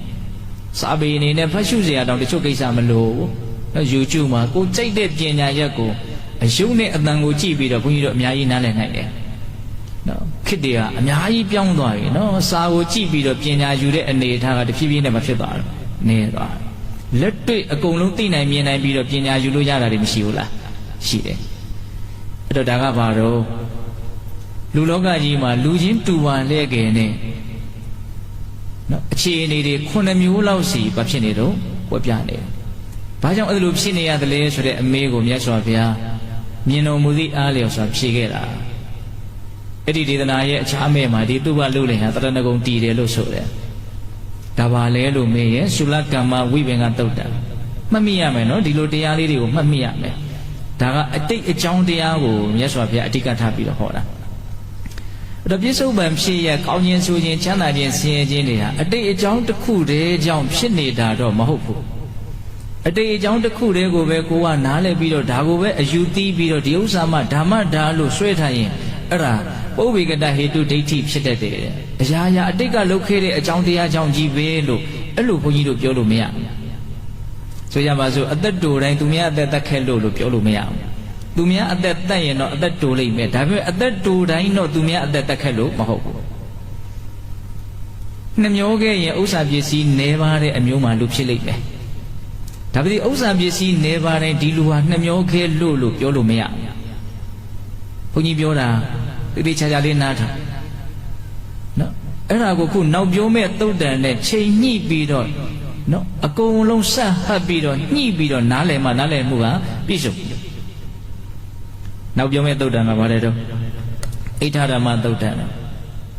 မြတ်စွာဘုရားဟောပုံလေးယဟန်တို့တဲ့လောကမှာလူသားတွေအလွန်မှလိုလားတောင့်တတဲ့ကောင်းမြတ်တဲ့အရာဌာနကြီး10မျိုးရှိတယ်တဲ့နော်ဘုန်းကြီးတရားနာရလို့ဒီလူတွေလွယ်ကူကူနားလည်မယ်လို့ဘုန်းကြီးကမမြင်ဘူးဘုန်းကြီးတရားကိုခက်ခဲနားရလိမ့်မယ်လွယ်လေးဘာမှသိပြီးတော့မှတ်သားစရာမပါဘဲနဲ့စဉ်းစားစရာမပါဘဲနဲ့ဆင်ခြင်စရာမပါဘဲနဲ့တဝါဝါရေရလုံလေးတော့ဘုန်းကြီးတို့ပြောမှာမဟုတ်ဘူးနော်ကိုယ့်အကိုစဉ်းစားရမယ်ဆင်ခြင်ရမယ်အရင်နည်းတွေအများကြီးစိုက်ထုတ်ရမယ်ဒါမှအကျိုးရလဒ်တွေအများကြီးထွက်လာမှာဒါကြောင့်ဘုန်းကြီးရဲ့တရားကိုနာတာကိုလွယ်လေးနားလည်သွားလိမ့်မယ်လို့ဘုန်းကြီးကမမြင်ဘူးအဲ့ဒါခပ်ပေါ်နားထောင်ရင်တော့ဘာမှနားလည်လိုက်မှာမဟုတ်ဘူးအခုပြောပြန်ပြီနော်လောကမှာလူတွေအလွန်မှလိုလားတောင့်တတဲ့ကောင်းမြတ်တဲ့အရာဌာနကြီး10မျိုးအဲ့ဒီ10မျိုးကိုလူတွေဟာလူချင်းလို့သာလူချင်းနေတာတကယ်မရကြတာပဲများတယ် အဲ့ဒီ10မျိုးကဘာတော့မြတ်စွာဘုရားကဒီဒေသနာမှာအဲ့ဒီ10မျိုးကိုဟောတယ်အဲ့ဒီ10မျိုးကိုဘာကြောင့်ရနိုင်တယ်လဲဆိုတဲ့အကြောင်းတရားကိုဟောတယ်အဲ့ဒီ10မျိုးဘာကြောင့်ပျက်စီးသွားနိုင်တယ်လဲဆိုတဲ့ပျက်စီးခြင်းရဲ့အကြောင်းတရားကိုလည်းဟောတယ်၃ပိုင်းဟောတယ်နားလည်အောင်နားထောင်ရမယ်မှတ်မိအောင်မှတ်ရမယ်ပြီးရင်အသုံးချရမယ်ဟုတ်ပြီနော်လူသားတွေအလုံးမလိုလားတောင့်တတဲ့ကောင်းမြတ်တဲ့အရာဌာနကြီး10မျိုးဥစ္စာအစင်မာခြင်းတီလဗြဟ္မစရိယနဲ့မိတ္တတုဒ္ဒါပညာဓမ္မတက္ကနတ်ရွာဤ10ပြားဒုံလဘရာခဲ့မှတ်ဘုန်းကြီးတရားဟောလို့ရှိရင်မမေ့အောင်ကိုယ့်ကိုဆောင်ပုဒ်ကလေးရှိတာနော်ပါဠိတွေရောပြီးတော့အခြေတုံးပြောမယ်ဆိုလို့ရှိရင်လည်းပြောလို့ရပါတယ်သို့တော့အကြောင်းအရာအများကြီးကိုအချိန်တိုလေးအတွင်းမှာလူရင်းကြအောင်ထိထိမိမိနားလည်သွားအောင်ပြောမှဖြစ်တဲ့အတွက်ကြောင့်ပါဠိတွေပါလေမရွတ်တော့ဘူးနော်လူရင်းလေးကိုပဲတန်းပြီးတော့ပြောတယ်လူသားတွေအလွန်မှလိုလားတောင့်တတဲ့ကောင်းမြတ်တဲ့အရာဌာနကြီးဘယ်နှမျိုး10မျိုးအဲ့ဒီ10မျိုးကဘာတော့ဥစ္စာအရှင်မာခြင်းတီလဗြဟ္မစရိယနဲ့5မျိုးရှိရနော်ဥစ္စာပစ္စည်းပေါ်များတဲ့အဖြစ်ကိုလူသားတွေဟာလိုလားတောင့်တတယ်ဒါပေမဲ့ပြည့်စုံတဲ့လူနဲ့မပြည့်စုံတဲ့လူဘယ်သူကပိုများပြည့်စုံတဲ့လူကများနော်လူနေတဲ့လူတွေပဲများတယ်မဟုတ်လားဥစ္စာအစင်းတဲ့နော်အစင်းလှတာကိုလူတိုင်းလူချင်းနဲ့တောင့်တတယ်လှတဲ့လူများလားကြည့်မကောင်းတဲ့လူများလားကြည့်မကောင်းတဲ့လူများဟုတ်လားဥစ္စာအစင်းပြီးတော့ဗါတော့မာခြင်းနဲ့ကျမကြီးကောင်းတာကိုလူတိုင်းလူလားတောင့်တတယ်ဟုတ်တယ်မဟုတ်လားဥစ္စာအစင်းမာခြင်းတီလကိုချင်းတီလဖြူစင်တယ်ဆိုတဲ့အနေအထားလေးကိုလူတွေဟာရချင်တယ်တီလဖြက်လို့သာဖြက်ကြတာတကယ်တီလနဲ့ပြည့်စုံမယ်ကွာဆိုရင်လွယ်သာရမယ်ဆိုလို့ရှိရင်အလွန်မှလူချင်းညမယ်တီလနဲ့ပြည့်စုံတဲ့အဖြစ်ကိုလူတိုင်းဟာမျက်နှိုးတယ်နော်ကိုယ်တိုင်တီလပြက်ချင်ပြက်မယ်ဒါပေမဲ့တီလနဲ့ပြည့်စုံတဲ့ပုဂ္ဂိုလ်ကိုအထင်လဲကြီးတယ်လေးစားတယ်မျက်နှိုးတယ်ဟုတ်တယ်မဟုတ်လားဥစ္စာအစင်မာခြင်းတီလဗြဟ္မစရိယနဲ့ဗြဟ္မစရိယဆိုတာအကျင့်မြတ်ကိုကျင့်တာသူတော်ကောင်းအကျင့်ကိုကျင့်တာငြိမ်အေးနေတာသိအောင်နားလည်အောင်လုပ်ပြီးတော့ချမ်းသာနေတာအကျင့်မြတ်ကိုကျင့်တယ်ဆိုတာဒီနေရာမှာလူငယ်တွေနားလည်အောင်လည်းပြောပြမယ်အကျင့်မြတ်ကိုကျင့်တယ်ဆိုတာကိုယ့်ဘဝကြီးရဲ့အကြောင်းကိုအမှန်တိုင်းသိအောင်နော်တတိပဋ္ဌာန်ဤပညာကိုအသုံးပြုပြီးတော့ဖြစ်ရတိုင်း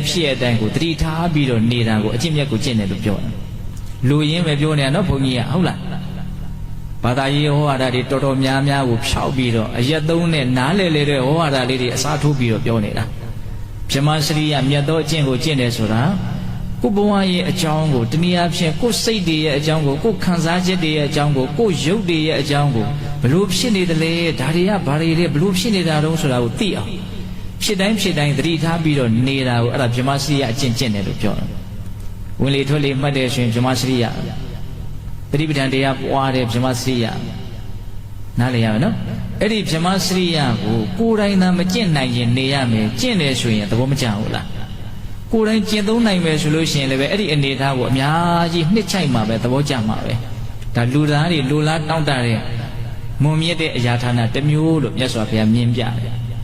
ဥစ္စာအစင်မာခြင်းတီလဗြဟ္မစရိယနဲ့မိတ္တတုတ္တမိတ်ဆွေကောင်းရခြင်းကိုယ်ပေါ်သစ္စာရှိတဲ့ကိုညီမဲ့ဖေးမမဲ့စောင်းရှောင်းမဲ့နှွေးထွေးတဲ့မေတ္တာတရားနဲ့နော်တကယ်ကိုပဲကိုယ့်ပေါ်မှာမေတ္တာအားကြီးတဲ့မိတ်ဆွေလူတိုင်းရခြင်းလေဟုတ်တယ်နော်လူသားတွေလိုလားတောင့်တတဲ့အရာဌာနတစ်မျိုးနောက်တုတ္တဆိုတာဘ ഹു တုတ္တအချားမြင်များတာ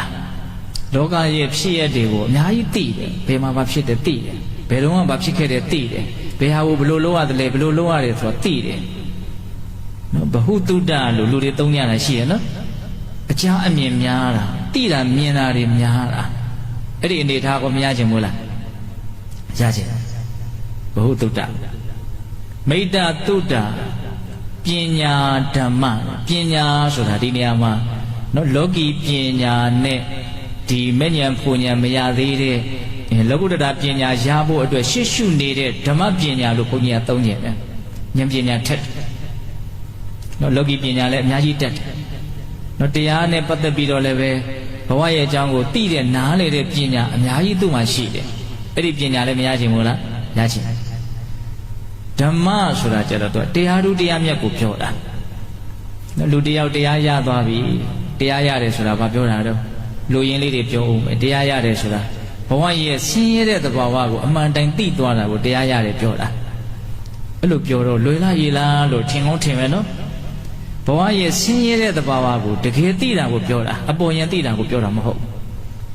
ကျွတ်တို့လည်းပဲသိတယ်ဟောဒီအောက်ကတရားနားထောင်နေတဲ့လည်းပဲသိတယ်ဘဝဆိုတာဒုက္ခသစ္စာလို့ကြားဘူးတယ်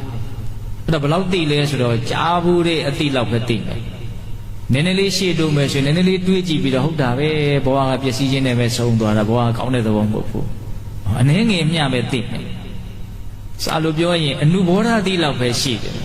အနုဘောဓသိဆိုတာထပ်ပြီးတော့သိဖို့လိုသေးတဲ့အသိမပြည့်စုံသေးတဲ့အသိကျွတ်တို့ကဘဝဆင်းရဲတယ်ဆိုတဲ့ဒီနံပါတ်1အမှန်တရားကြီးကိုသိတော့သိတယ်ဒါပေမဲ့ဘလို့သိလဲမပြည့်စုံသေးတဲ့အသိလောက်ပဲရှိသေးတယ်ဘုန်းကြီးကခုနတုန်းကပြောလိုက်တယ်ဘဝဟာဆင်းရဲတယ်ဆိုတာကိုတကယ်သိမယ်ဆိုရင်အဲ့ဒီလူတရားရတာပဲလို့ပြောလိုက်တယ်ဘဝဟာဆင်းရဲတယ်ဆိုတာတကယ်သိတယ်အဲ့ဒီတကယ်ဆိုတာပဋိဝေဒကိုရည်ပဲပြောတာအဲ့ဒါမဲ့ဉာဏ်နဲ့မှသိတာဘဝရဲ့ဆင်းရဲတဲ့သဘာဝရုပ်တည်နေဖြစ်နေတာကောင်းတဲ့သဘောမဟုတ်ဘူးဆိုတာပိုင်နိုင်ပိုင်းခြားပြီးတော့ဂဂနနအသေးစိတ်အပြည့်အစုံသိတာအဲ့ဒါဘာရမှသိမှာ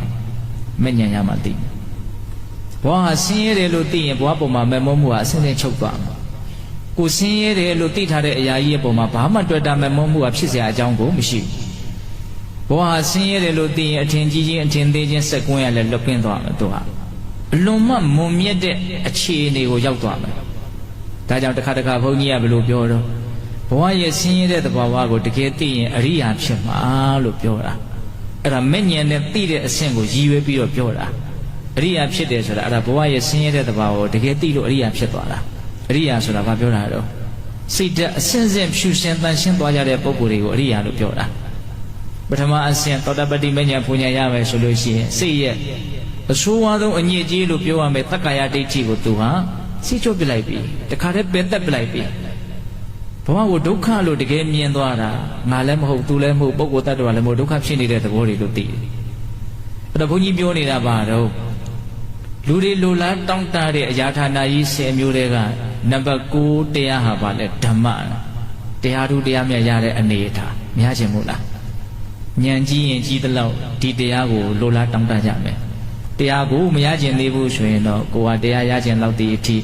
နော်ကြီးမားတဲ့ဉာဏ်ပညာမရှိသေးလို့ပေါ့နော်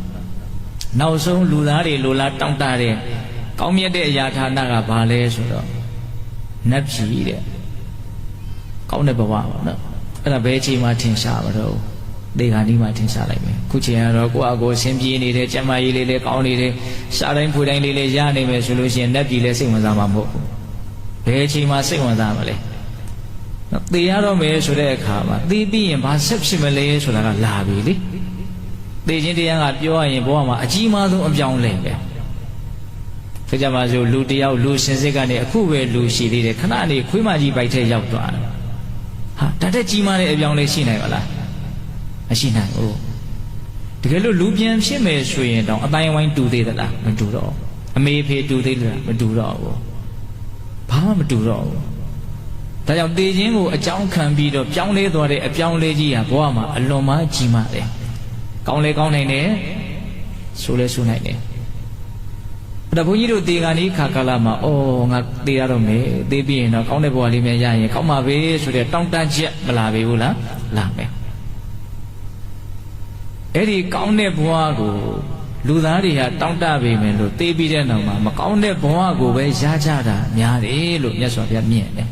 ဘာဖြစ်လို့တော့ကောင်းတဲ့စိတ်ချမ်းသာတဲ့စိတ်နဲ့မသေးနိုင်လို့ကောင်းတဲ့စိတ်ချမ်းသာတဲ့စိတ်နဲ့သေမှကောင်းတဲ့ဘဝချမ်းသာတဲ့ဘဝကိုရမှာကောင်းတဲ့စိတ်ချမ်းသာတဲ့စိတ်နဲ့သေနိုင်ဖို့ဆိုတာကလည်းပဲဘဝတစ်လျှောက်လုံးမှာကောင်းတဲ့စိတ်ချမ်းသာတဲ့စိတ်တွေအဖြစ်များမှကောင်းတဲ့စိတ်ချမ်းသာတဲ့စိတ်နဲ့သေနိုင်မှာကိုအဲ့တော့ဘုန်းကြီးတို့ပြောနေတာပါတော့နတ်ရွာကိုလူသားတွေဟာလူလားတောင်းတတယ်ဒါကိုပြောနေတာလူတွေအလွန်တရာမှလူချင်းရချင်းတဲ့ကောင်းမြတ်တဲ့အရာဌာနကြီးဘယ်နှမျိုးတော့10မျိုးဥစ္စာအစင်မာခြင်းသီလဗြဟ္မစရိယနဲ့မိတ္တသုတ္တပညာဓမ္မတက္ကနတ်ရွာဤ10ပြာဒုံလဘာရာခဲ့မှတ် အဲ့ဒီ10ပါးကိုမြတ်စွာဘုရားဟောပြီးတဲ့နောက်မှာဒီ10ပါးဘာကြောင့်ပြည့်စုံနိုင်တယ်လဲဘာကြောင့်ရနိုင်တယ်လဲဒီ10ပါးဘာကြောင့်ပျက်စီးသွားနိုင်တယ်လဲဘာကြောင့်မရနိုင်တယ်လဲဘလောက်စိတ်ဝင်စားတဲ့အကောင်းတော့နော်ဒါနံပါတ်1ဥစ္စာပစ္စည်းကိုလူတွေဟာလိုလားတောင့်တတယ်ရခြင်းညတယ်ရခြင်းရဲ့အကြောင်းကဘာလဲမရခြင်းရဲ့အကြောင်းကဘာလဲသောသောကဒေသနာမှာဘယ်လိုဟောလဲရှေရောတဲ့ပုဂ္ဂိုလ်ဥစ္စာပစ္စည်းပေါ်မယ်နှမျောတဲ့ပုဂ္ဂိုလ်မွဲလိုက်မယ်ဒီလိုပြောတယ်နော်ဒါကအတိတ်ကံကိုကြည့်ဟောတာအရင်ဘဝကကိုယ့်ရဲ့လုပ်ရဟာဒီဘဝမှာဘယ်လိုအကျိုးသက်ရောက်မှုရှိမလဲဆိုတာကိုပြောတာအခုပြောမှာကအဲ့လိုမဟုတ်ဒီဘဝတည်းကိုပဲဘာလို့ရင်ပစ္စည်းချမ်းသာမှာလဲဘာလို့ရင်ပစ္စည်းမွဲတိမ်မှာလဲအဲ့ဒါကိုမြတ်စွာဘုရားဘယ်လိုမြင်ပြတော့ဆိုတော့နော်ဥဋ္ဌာနာအနာလတေယလုံးလဝရိယအကောင်ဘယ်လိုလုပ်လို့ရှိရင်ပတ်စံရမလဲဆိုတဲ့နီလန်းကိုသိအောင်ရှာပြီးတော့အဲ့ဒါကိုတကယ်အကောင်ထဲပေါ်တယ်မပြင်းမကြီးကြိုးစားတယ်နော်တလုံးနဲ့ပြောရရင်မပြင်းတဲ့ပုဂ္ဂိုလ်ဥစ္စာပစ္စည်းပေါ်လိမ့်မယ်ရှာရင်ရမှာပဲလေလူဆိုတာအစွမ်းတတိရှိတဲ့လူတွေကြီးတယ်ရခြင်းတဲ့စိတ်တကယ်ပြင်းထန်ပြီးတော့ရအောင်ဘယ်လိုလုပ်ရမလဲဆိုတဲ့နီလန်းကိုကျွမ်းကျင်အောင်လုပ်ပြီးတော့တကယ်ကြိုးစားမယ်ဆိုမရဘူးဆိုတာမရှိဘူးခုချမ်းသာတဲ့နိုင်ငံတွေဘာလို့ချမ်းသာတယ်လဲမအိမ်မနေဒီဇိုင်းမတ်တကယ်ကိုစူးစမ်းလို့ချမ်းသာတာအလကားရတာမဟုတ်ဘူးလေ့လာကြည့်လိုက်နော်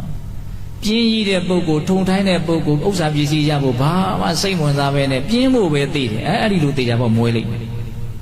ဒါမြတ်စွာဘုရားဟောထားတာမပြင်းတဲ့ပုဂ္ဂိုလ်ချမ်းသာပဲပြင်းတဲ့ပုဂ္ဂိုလ်မွေးလိမ့်မယ်လို့ပြောတာဒါကဘာကံကိုကြည့်ပြီးတော့ပြောတာတော့ပစ္စုပန်ကံကိုကြည့်ပြောတာနော်အဲ့ဒါပိဋကများမြတ်စွာဘုရားရဲ့တပ်ပြုတ္တဉာဏ်ကိုမြတ်စွာဘုရားမြင်တော်မူလိုက်တာဆိုတာလေးကိုဘုန်းကြီးကဖြစ်စေခြင်းတာဟုတ်လားဒါဥစ္စာပစ္စည်းနဲ့ပတ်သက်ပြီးတော့ပြောတာအစင်းလှခြင်းမလှခြင်းရဲ့ပြစ္ဆုတ်ပံအကြောင်းတရားလေဘယ်လောက်စိတ်ဝင်စားစရာကောင်းတော့အတေအကြောင်းတရားတော့ဘယ်လိုပြောတာတော့မေတ္တာအားကြီးရင်လှမယ်ဒေါသအားကြီးရင်ရုပ်ဆိုးမယ်ဒါလည်းအလွန်သဘာဝကျရနော်ပြစ္ဆုတ်ပံအကြောင်းတရားကြတော့မြတ်စွာဘုရားဟောပုံလေးကတစ်မျိုးလေးနော်မန္တနာဝိဘုဒနာပြင်ဆင်ရမယ်နော်ကြည့်မကောင်းတာလေးကိုကြည့်ကောင်းအောင်လုပ်တတ်ရမယ်အဲ့ဒါဆိုရင်လှလိမ့်မယ်နော်လူမှာအဝတ်တောင်းမှာအကွတ်ပြင်ဆင်တာနဲ့မပြင်ဆင်တာနဲ့ကြည့်ကောင်းတဲ့ကြည့်မကောင်းတဲ့ကိစ္စမှာတူသလားဒါပြစ္ဆုတ်ပံအကြောင်းတရားကိုပြောတာပင်ကိုကအသားမဲလာတာဘာမှမတတ်နိုင်ဘူးပင်ကိုကရုပ်ဆိုးလာတာဘာမှမတတ်နိုင်ဘူးဒါပေမဲ့လို့ပြစ္ဆုတ်ပံမှာကိုလုံနိုင်တာဘာရှိလဲကြည့်ပြောရှုပြောလေးဖြစ်အောင်တော့ဘုန်းကြီးတို့ဘာလုပ်ရမလဲပြင်ရမယ်ဟောဘလောက်သဘာဝကျလဲပြင်ဆင်တတ်လို့ရှိရင်ကြည့်ကောင်းမယ်မပြင်ဆင်တတ်ဘူးဆိုလို့ရှိရင်ကြည့်မကောင်းဘူး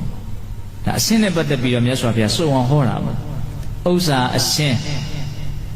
ပို့ပြီးတော့အရေးပါတဲ့အပိုင်းကိုရောက်လာတယ်အဲ့ဒါဘာတော့ကျမ်းမာရေးကောင်းခြင်းမကောင်းခြင်းအတိတ်ကံကိုဘာဟောလဲနှိမ့်ဆက်တဲ့လူကျမ်းမာရေးဆိုမယ်တနာကျင်တဲ့လူကျမ်းမာရေးကောင်းမယ်ပြစ္ဆုတ်ပံအကြောင်းတရားကိုဟောတာကိုဘုန်းကြီးကအလွန်မှသဘောကျတယ်တလုံးလေးမြတ်စွာဘုရားဟောတယ်အဲ့ဒီတလုံးကလည်းအကုန်ခြုံမိငုံမိရှိတယ်တပ္ပါယကာရီတင့်တော်တာကိုလုပ်လို့ရှိတဲ့ပုဂ္ဂိုလ်ဟာကျမ်းမာရေးပြည့်စုံလိမ့်မယ်အတ္တပါယကာရီမတင့်တော်တာကိုလုပ်လို့ရှိတဲ့ပုဂ္ဂိုလ်ဟာကျမ်းမာရေးပြည့်လိမ့်မယ်လို့ဟောတယ်ဟောတင့်တော်တာကိုလုပ်တယ်ဆိုတဲ့စကားလုံးဟာအရာအကျယ်ကြီးပဲစားတာတောက်တာပြောတာဆိုတာနေတာထိုင်တာပေါင်းတာတင်းတာတွေးတာကြံတာအကုန်လုံးဒီထဲမှာပါတယ်တင့်တော်တဲ့ရာသီဥတုတင့်တော်တဲ့အစာအစာတင့်တော်တဲ့လူနဲ့ပေါင်းတင့်တော်တဲ့စကားပြောအကုန်လုံးတင့်တော်မှုရဲ့အောက်မှာအများကြီးအကျုံးဝင်တယ်တလုံးနဲ့ပြောရရင်ကျမကြီးကောင်းအောင်နေတဲ့ရင်ကျမကြီးကောင်းမယ်ဘုန်းကြီးတို့ကကျမကြီးကိုပြည့်စည်ပြီးဆိုမှပဲတံပိုးထားကြတာကိုကျမကြီးဘယ်လိုလုပ်ရမလဲဆိုတဲ့ကျမကြီးကိုလေ့လာတာလိုက်စားတာအားနေကြတယ်တချို့တော့လည်းလေးလာလိုက်စားမှုရှိတယ်သိတယ်ဒါပေမဲ့စိတ်အလိုလိုက်ပြီးတော့မတင်တာတွေစားတယ်မတော်တာတွေလုပ်တယ်ပြက်တာပဲလေဒါကျမ်းမာရေးကောင်းခြင်းဆိုးခြင်းရဲ့ပြစ္ဆုတ်ပံအကြောင်းတရားမှတ်သားရမယ်နော်ဒါဘဝမှာအသုံးချရမယ်ဟုတ်လားလေရှူလန်းလျှောက်ရေပိုတောက်စီငန်လျှော့စားမေတ္တာပွားမလီကောင်းလိုက်တာ6မျိုးကျွတ်တော့လောဘဇောဒေါသဇောတွေကတ်နေလို့အောက်ဆီဂျင်တောင်ဝါအောင်ရှူတာမဟုတ်ဘူးကိုယ့်ကိုအသက်တောင်မှအလောတကောရှူတာဟုတ်လားအသက်ကိုဝါအောင်ရှူအောက်ဆီဂျင်ရအောင်ရှူလေးရှူ လမ်းလျှောက်လှုပ်ရှားမှုရှိရမယ်ရေပိုတောက်ရေတောက်တာလည်းအလွန်မှနေတာပဲတကယ်တမ်းကဒါလူငယ်လေးတွေပါလို့ဘုန်းကြီးကပြောနေလေရှူလမ်းလျှောက်ရေပိုတောက်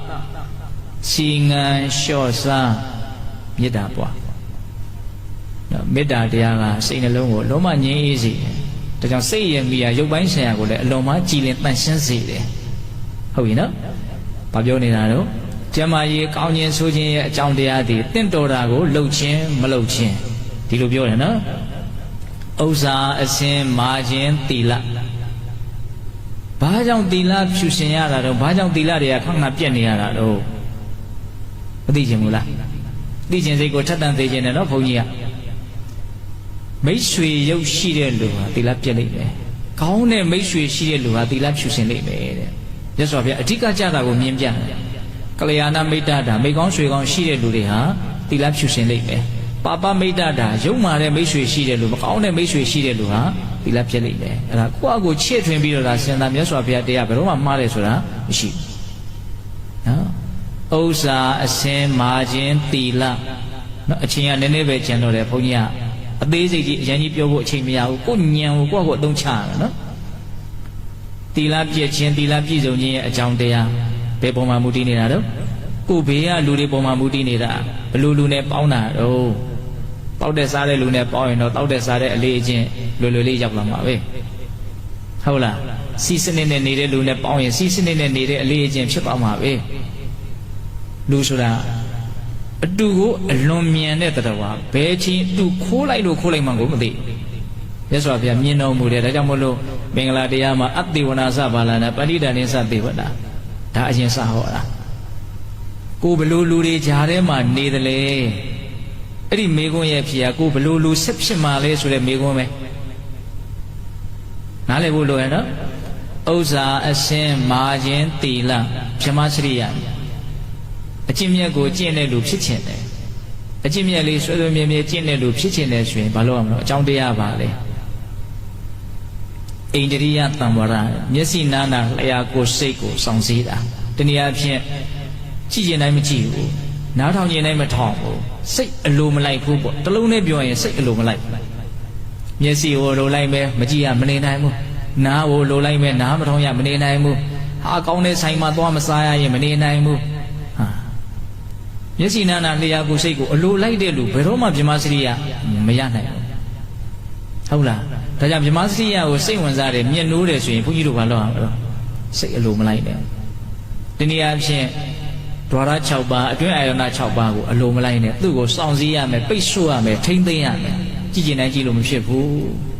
နားထောင်ကျင်တိုင်းထောင်နေလို့မဖြစ်ဘူးဒီအတွေးရှိရမယ်နော်ဥစ္စာအစင်မာခြင်းသီလဗြဟ္မစရိယနဲ့တုဒ္ဒမိတ္တာမိတ္တာတုဒ္ဒမိတ်ဆွေကအရင်လာမိတ်ဆွေကောင်းလေးတွေမရခြင်းဘူးလားရခြင်းတယ်နော်ရှိပြီးသားမိတ်ဆွေကောင်းလေးတွေလက်တွဲမဖြုတ်ခြင်းဘူးပြက်မသွားခြင်းဘူးဘလို့နီးနဲ့မိတ်ဆွေကောင်းရနိုင်တယ်လေဘလို့နီးနဲ့မိတ်ဆွေကောင်းတွေပျက်စီးသွားတတ်တယ်လေလိန်ညာတဲ့စကားကိုပြောရင်မိတ်ဆွေကောင်းတွေဆုံးရှုံးသွားလိမ့်မယ်မှန်ကန်တဲ့စကားကိုပြောလို့ရှိရင်မိတ်ဆွေကောင်းတွေရလိမ့်မယ်သစ္စာရှိဖို့အထူးသဖြင့်ဝစီသစ္စာမှားယွင်းတဲ့စကားချွတ်ယွင်းတဲ့စကားပဲခဏခဏပြောနေတယ်ကြာတော့မယုံရတော့ဘူးသူ့ကိုဘာတန်ဖိုးထားရမလဲသူပြောတာမယုံတော့ဘူးဆိုမှတော့ကိုကဘာမှတန်ဖိုးထားခံရတဲ့နေရာမှာမရှိတော့ဘူး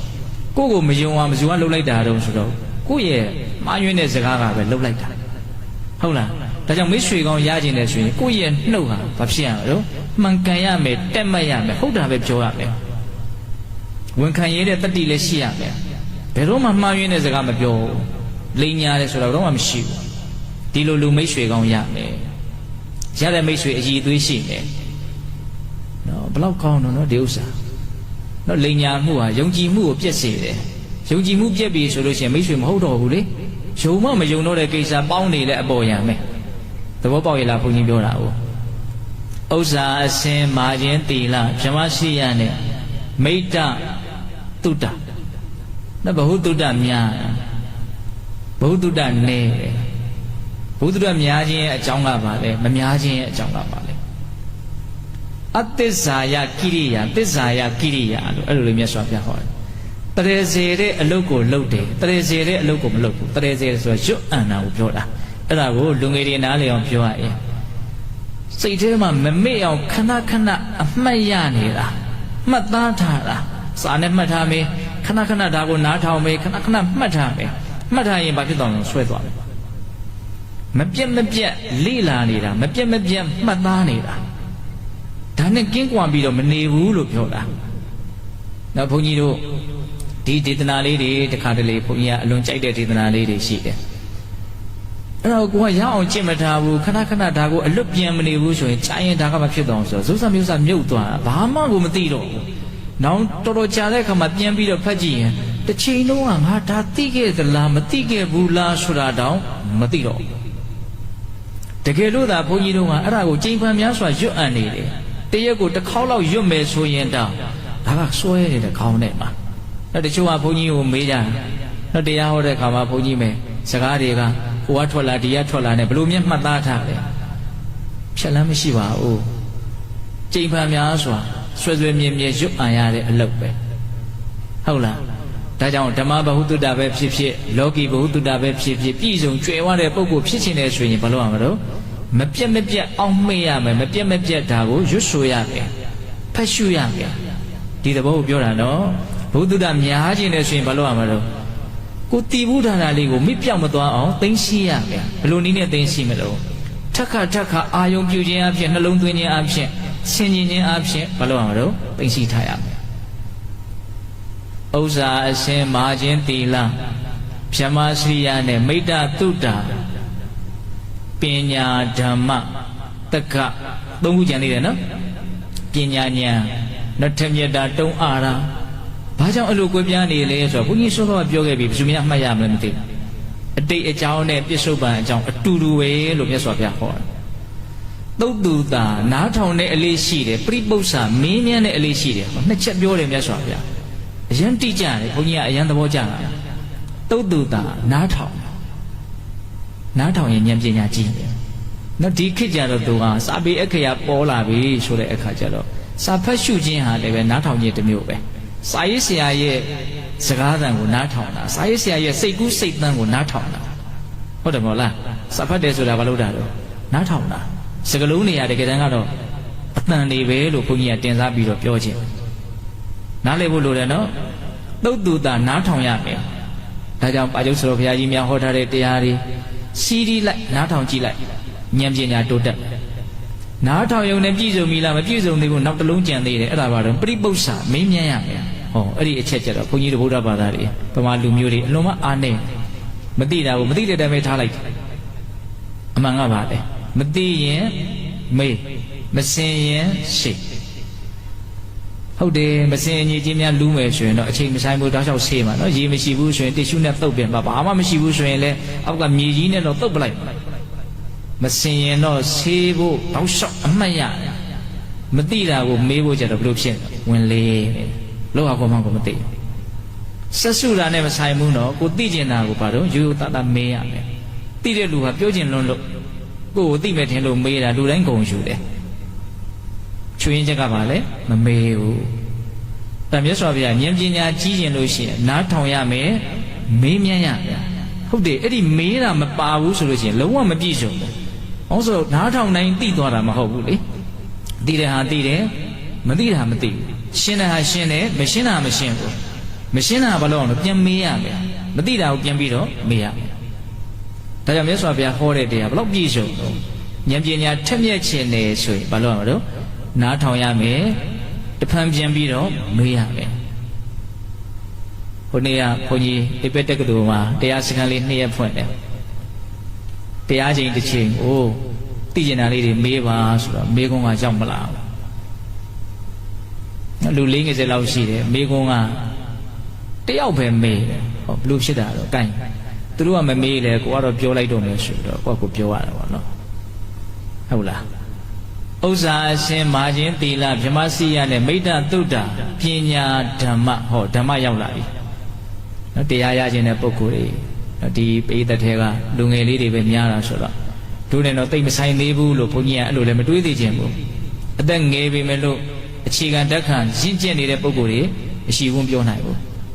တရားရခြင်းတယ်မဉ္ဇဉ်ပူညာရခြင်းတယ်နိဗ္ဗာန်ကိုမြင်ခြင်းတယ်သိခြင်းတယ်ဘဝဒုက္ခတွေငြိမ်းခြင်းတယ်ဒီလိုမြင့်မြတ်တဲ့စိတ်တွေရှိတဲ့ပုဂ္ဂိုလ်တွေတည်းမပါဘူးလို့ပြောနိုင်မလားတရားရခြင်းဘာလို့ရမှာတော့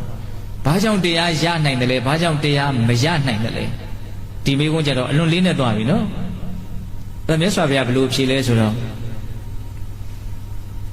အနုယောဂောအာထုတ်တဲ့အလေးအကျင့်ရှိတယ်ပစ္စဝခဏဆင်ခြင်တဲ့အလေးအကျင့်ရှိတယ်နှစ်ချက်ဟောတယ်အာထုတ်ရမယ်ဆင်ခြင်ရမယ်အဲ့ဒါဆိုရင်တရားရမယ်အာမထုတ်ဘူးမဆင်ခြင်ဘူးဆိုရင်တရားမရဘူးအဲ့တော့အာထုတ်တယ်ဆိုတာဘာပြောတာတော့အာထုတ်တယ်ဆိုတာသတိပဋ္ဌာန်တရားပွားတာကိုပြောတာ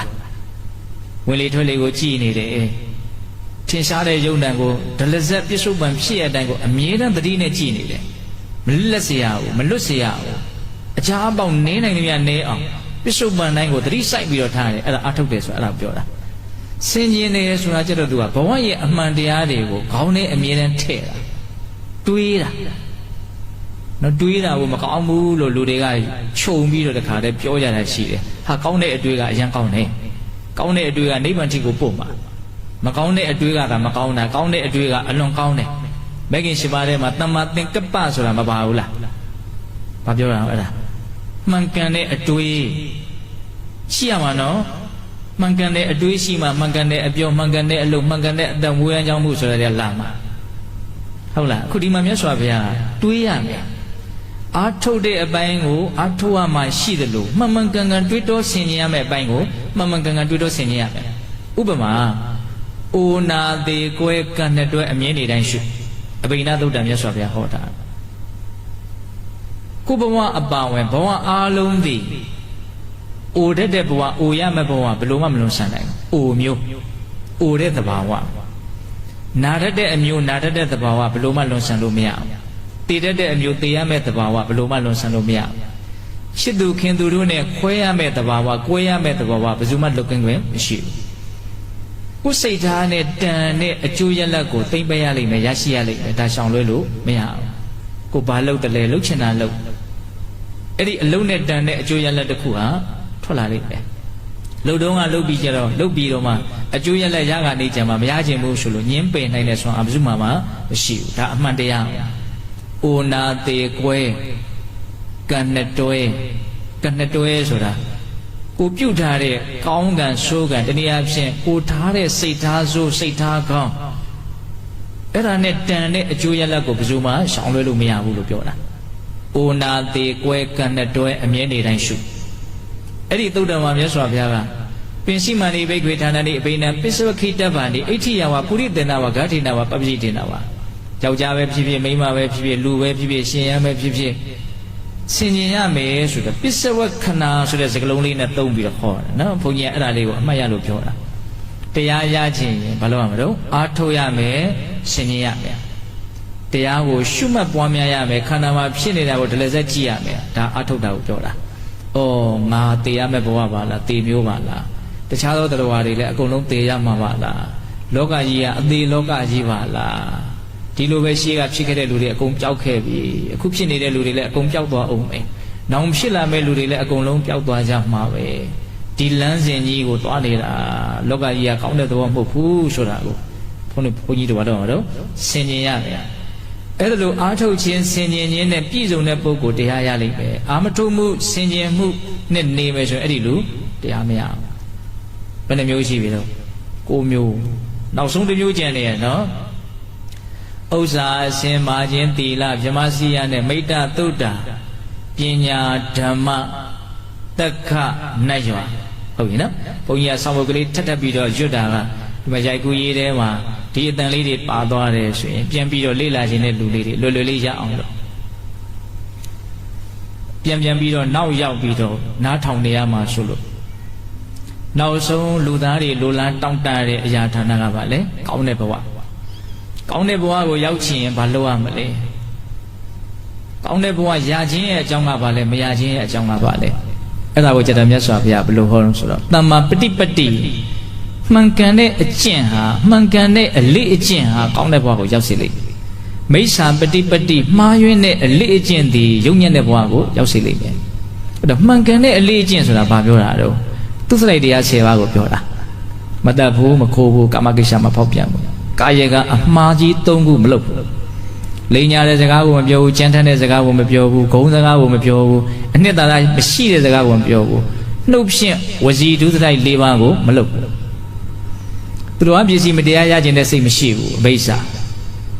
သူတော်ကိုဆင်းရဲစေလိုတဲ့စိတ်မရှိဘူးဗျာပါဒမှားယွင်းတဲ့အယူဆတွေမရှိဘူးမိစ္ဆာဒိဋ္ဌိဘာခေါ်တော့သူစရိုက်တရား10ပါး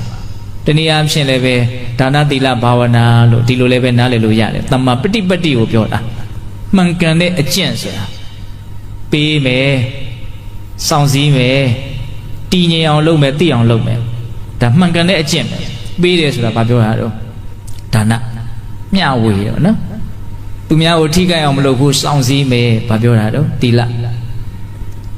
စိတ်ကိုတည်ငြိမ်အောင်လုပ်မယ်ပြန့်လွင့်မနေစေရဘူးစိတ်ကလေးငြိမ်သက်အောင်ငြိမ်အေးအောင်ချမ်းသာအောင်လုပ်မယ်ဘာပြောတာတော့သမာဓိဘဝရဲ့အကြောင်းကိုအမှန်တိုင်းသိအောင်မြင်အောင်လုပ်မယ်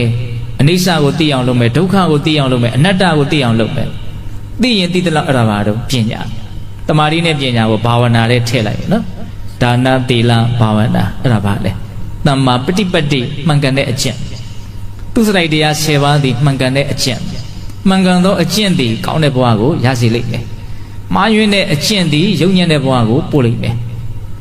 ဒုစရိုက်တရား10ပါးသည်မှားယွင်းတဲ့အကျင့်ဒါနမပြုဘူးသီလနဲ့လည်းဖြူရှင်အောင်မနေဘူးဘာဝနာတရားဝေလာဝေးဘဝမှာပျော်သလိုပဲနေမယ်ဖြစ်သလိုပဲနေမယ်ဟာဒါဆိုလို့ရှိရင်ကောင်းတဲ့ဘဝမျှော်လင့်စရာအကြောင်းမရှိဘူးဒီသဘောကိုပြောတာနော်အဲ့တော့ဘုန်းကြီးတို့လူသားတွေလိုလားတောင့်တတဲ့အရာဌာနကြီးဘယ်နှမျိုးတော့10မျိုးဘာကြောင့်ရနိုင်တယ်လဲဘာကြောင့်မရနိုင်တယ်လဲအာဟာရအကြောင်းတရားကိုလည်းပြောတယ်ပရိပန္ထပျက်စီးကြောင်းကိုလည်းဘုန်းကြီးပြောလိုက်တယ်သုံးအုပ်စုခွဲဟောတာနော်ဣဋ္ဌဓမ္မသုတ်တံပထမသုတ်တံကဘာပြောတော့သုလကာမဝိပင်ကသုတ်တံတရားတွေကောင်းခြင်းဆိုခြင်းအမျိုးမျိုးကိုတွေ့ကြကြုံကြရတယ်ဆိုတာသူလှုပ်ထားတဲ့လှုပ်ရက်ပေါ်မှာအကြောင်းခံပြီးတော့ဖြစ်နေတာအဲ့ဒါကိုအသေးစိတ်မြတ်စွာဘုရားမြင်ပြတယ်လူချင်းတူပါလဲကဲနဲ့အချက်ဘယ်နှချက်မှာကွဲပြားခြားနားတယ်တော့9ချက်တဏ္ဍာဆင်းချံငွေမျိုးညံဒါလည်းမမေ့နဲ့နော်အခုနောက်10မျိုးလည်းမမေ့နဲ့နော်နောက်10မျိုးကဘယ်အကြောင်းတရားကိုထောက်ပြတာလဲပစ္စုပန်အကြောင်းတရားကိုပြောတာအဲ့တော့အတိတ်အကြောင်းရောပစ္စုပန်အကြောင်းကိုအကုန်လုံးသိပြီးတော့ဘုန်းကြီးတို့လူလောကကြီးမှာဘာကြောင့်ဆင်းရဲနေကြတာကိုဘာကြောင့်ချမ်းသာနေကြတာကိုဘုန်းကြီးတို့အဖြေထုတ်လို့မရဘူးလားအဲ့ဒါကိုပြောတာနော်အကြောင်းအကျိုးဆိုတာအဲ့ဒါကိုပြောတာဘုန်းကြီးတရားစခြင်းအဲ့ဒါကိုပြောခဲ့တယ်နော်ချမ်းသာခြင်းမှာလည်းပဲအကြောင်းတရားရှိတယ်အကြောင်းမဲ့ဖြစ်တာမဟုတ်ဆင်းရဲခြင်းမှာလည်းအကြောင်းတရားရှိတယ်အကြောင်းမဲ့ဖြစ်တာမဟုတ်ဘူးဒီနေ့မှာချမ်းသာတယ်ဆင်းရဲတယ်ဆိုတာပတ်စံရှိတာမရှိတာလောက်ကိုပြောတာမဟုတ်ဘူးနော်လောကရဲ့အစဉ်ပြေမှုအလုံးဒါကိုချမ်းသာခြင်းလို့ပြောတာလောကရဲ့အစဉ်မပြေမှုအလုံးဒါကိုဆင်းရဲခြင်းလို့ပြောတာအဲ့ဒါဒီအလုံးမှာအကြောင်းတရားမရှိဘူးလားအဲ့ဒီအကြောင်းတရားကိုမသိသင့်ဘူးလားသိသင့်တယ်အကြောင်းတရားကိုသိပြီဆိုရင်မဆင်းရဲခြင်းဘူးဆိုရင်ဆင်းရဲခြင်းရဲ့အကြောင်းတရားကိုရှောင်ဖို့ပဲချမ်းသာခြင်းနဲ့ဆိုရင်ချမ်းသာခြင်းရဲ့အကြောင်းတရားကိုဆောင်ရွက်ဖို့ပဲဒါပဲရှိတယ်ကျွတ်တို့မြတ်စွာဘုရားကဆင်းရဲပျောက်စေလို့ဖယ်နိုင်တဲ့အစွမ်းမရှိဘူးချမ်းသာခြင်းနဲ့ပြည့်စုံကြစေလို့ပေးအပ်နိုင်တဲ့အစွမ်းလည်းမရှိဘူးဘာလို့ရင်ဆင်းရဲမလဲဆိုတဲ့အကြောင်းတရားကိုတော့ပြောမယ်ဘာလို့ရင်ချမ်းသာမှာလဲဆိုတဲ့အကြောင်းတရားကိုပြောလိုက်မယ်အဲ့ဒါမင်းတို့ချမ်းသာခြင်းနဲ့ဆိုရင်ဒါကိုဆောင်ရွက်ကြကွာမဆင်းရဲခြင်းမှုဆိုရင်တော့ဒါကိုရှောင်ကြကွာမြတ်စွာဘုရားအလွန်အကျွံတတ်နိုင်တာဟောပြောယုံမဲ့တတ်နိုင်တဲ့ဒါပဲဒါကြောင့်မြတ်စွာဘုရားရိုးရိုးရှင်းရှင်းပြောခဲ့တယ်တုံမေဟိကိစ္စမတ္တဗံအခါတာတော်တထာဂတလှုပ်ရှားရှိတဲ့အလုပ်ကိုလှုပ်ဖို့ရဟာသင်တို့တာဝန်တို့ဖျားတို့မြည်ဒီပြောယုံပဲပြောနိုင်တာပုံမှန်လင်းလင်းဘာပေးမယ်ဘာမပေးဘူးလို့ပြောရုံထုံးစံမရှိဘူးတော့ဆူတောင်းပြေးဆိုပြီးတော့သွားပြီးတော့ဆူတောင်းမနေနဲ့ကိုလုံးမရမယ့်ကိစ္စသဘောပေါက်ရဲ့လားမြတ်စွာဘုရားရဲ့အပေါ်မှာအဲ့လိုအမြင်မှန်တွေဘုန်းကြီးကရှိစေခြင်းတယ်မြတ်စွာဘုရားအလွန်ဆုံးတတ်နိုင်တာဟာဘာလဲနော်ဘယ်တရားကချမ်းသာစေတဲ့တရားဘယ်တရားကတော့ဆင်းရဲစေတဲ့တရားဘလို့နေရင်တော့တန်တရားတွေပဲနေမှာဘလို့နေမှတန်တရားဝိဒုက္ခကလွတ်မှာဒါတွေကိုမြတ်စွာဘုရားအသေးစိတ်စနစ်တကျအများကြီးပြောခဲ့တာတွေမရှိဘူးလားအဲ့တော့ဘုန်းကြီးတို့ပိဋကပေါင်းတော်ကောင်းတို့အကြောင်းတရားကိုသိမှပညာရှိလို့ဘုန်းကြီးကပြောခဲ့တာနော် အခုအကြောင်းတရားကိုနော်အတိုင်းအတာတစ်ခုထိသိအောင်ဘုန်းကြီးတို့လေ့လာကြကြပြီလို့ဆိုနိုင်ဘူးလားဆိုနိုင်တယ်နော်ဒါပြည့်စုံပြီလို့တော့ဘယ်လို့မှပြောလို့မရဘူးအကြောင်းတရားကိုသိဖို့အများကြီးကြံသေးတယ်လက်တွေ့တရားအထုတ်ပြီးတော့သိရမယ့်အပိုင်းတွေလည်းရှိနေသေးတယ်သို့တော့ဒီနေ့တော့ဒါလူငယ်လူရွယ်လေးတွေများတဲ့အတွက်ကြောင့်ဘဝမှာအလွန်အရေးပါတဲ့ဆင်းရဲသောဘဝချမ်းသာသောဘဝဘာကြောင့်ဖြစ်ရတာလဲလူဘဝမှာတောင်မှအစဉ်ပြေတဲ့အနေအထားတွေအစဉ်မပြေတဲ့အနေအထားတွေဟာဘာကြောင့်ဖြစ်ရတာလဲဆိုတာလေးကိုယုတ်တိရှိရှိတဘာဝကြကြအကြောင်းအကျိုးရှိလျောစွာဘုန်းကြီးတို့အားစိုက်ပြီးတော့ပြောခဲ့ပါတယ်ဟုတ်လားဒါကြောင့်ချမ်းသာခြင်းနဲ့ဆိုရင်ဘာလို့ရမှာတော့ချမ်းသာခြင်းရဲ့အကြောင်းတရားကိုပြည့်စုံအောင်ဆောင်ရွက်ဖို့ပဲရှိတယ်မဆင်းရဲခြင်းမှုဆိုရင်ဘာလို့ရမှာတော့ဆင်းရဲခြင်းရဲ့အကြောင်းတရားကိုတတ်နိုင်တယ်များရှောင်ကျဉ်ကြဖို့ပဲရှိတယ်ဒါကြောင့်မကောင်းမှုရှောင်ကောင်းမှုဆောင်ဖြူအောင်စိတ်ကိုထားဒီမှာသွားပြီးတော့အထစ်ချုပ်လိုက်မယ်ဟုတ်လားဒါကြောင့်မကောင်းမှုကိုရှောင်ကျဉ်နိုင်ကြတဲ့ကောင်းမှုကိုဆောင်ရွက်နိုင်ကြတဲ့ကိုယ့်ရဲ့စိတ်ကိုဖြူစင်အောင်ထားနိုင်ကြတဲ့သူတော်ကောင်းတွေဖြစ်ကြပါစေလို့ဘုန်းကြီးတို့ဆန္ဒပြုပြီးတော့ဒီကနေ့ပြုကြတဲ့ကုသိုလ်ကောင်းမှုအစွတ်စွတ်တို့ရဲ့အစွမ်းတတ္တိကြောင့်ဘုရားတပည့်တော်တို့သည်မဲ့ညာဘုညာမျက်နှိပ်ပံကိုလင်းမြန်ထုတ်ချောင်းမျက်မှောက်ပြုရစေကုန်သောဟုပတ္တနာအောင်စုပြုကြကုန်ရာတည်း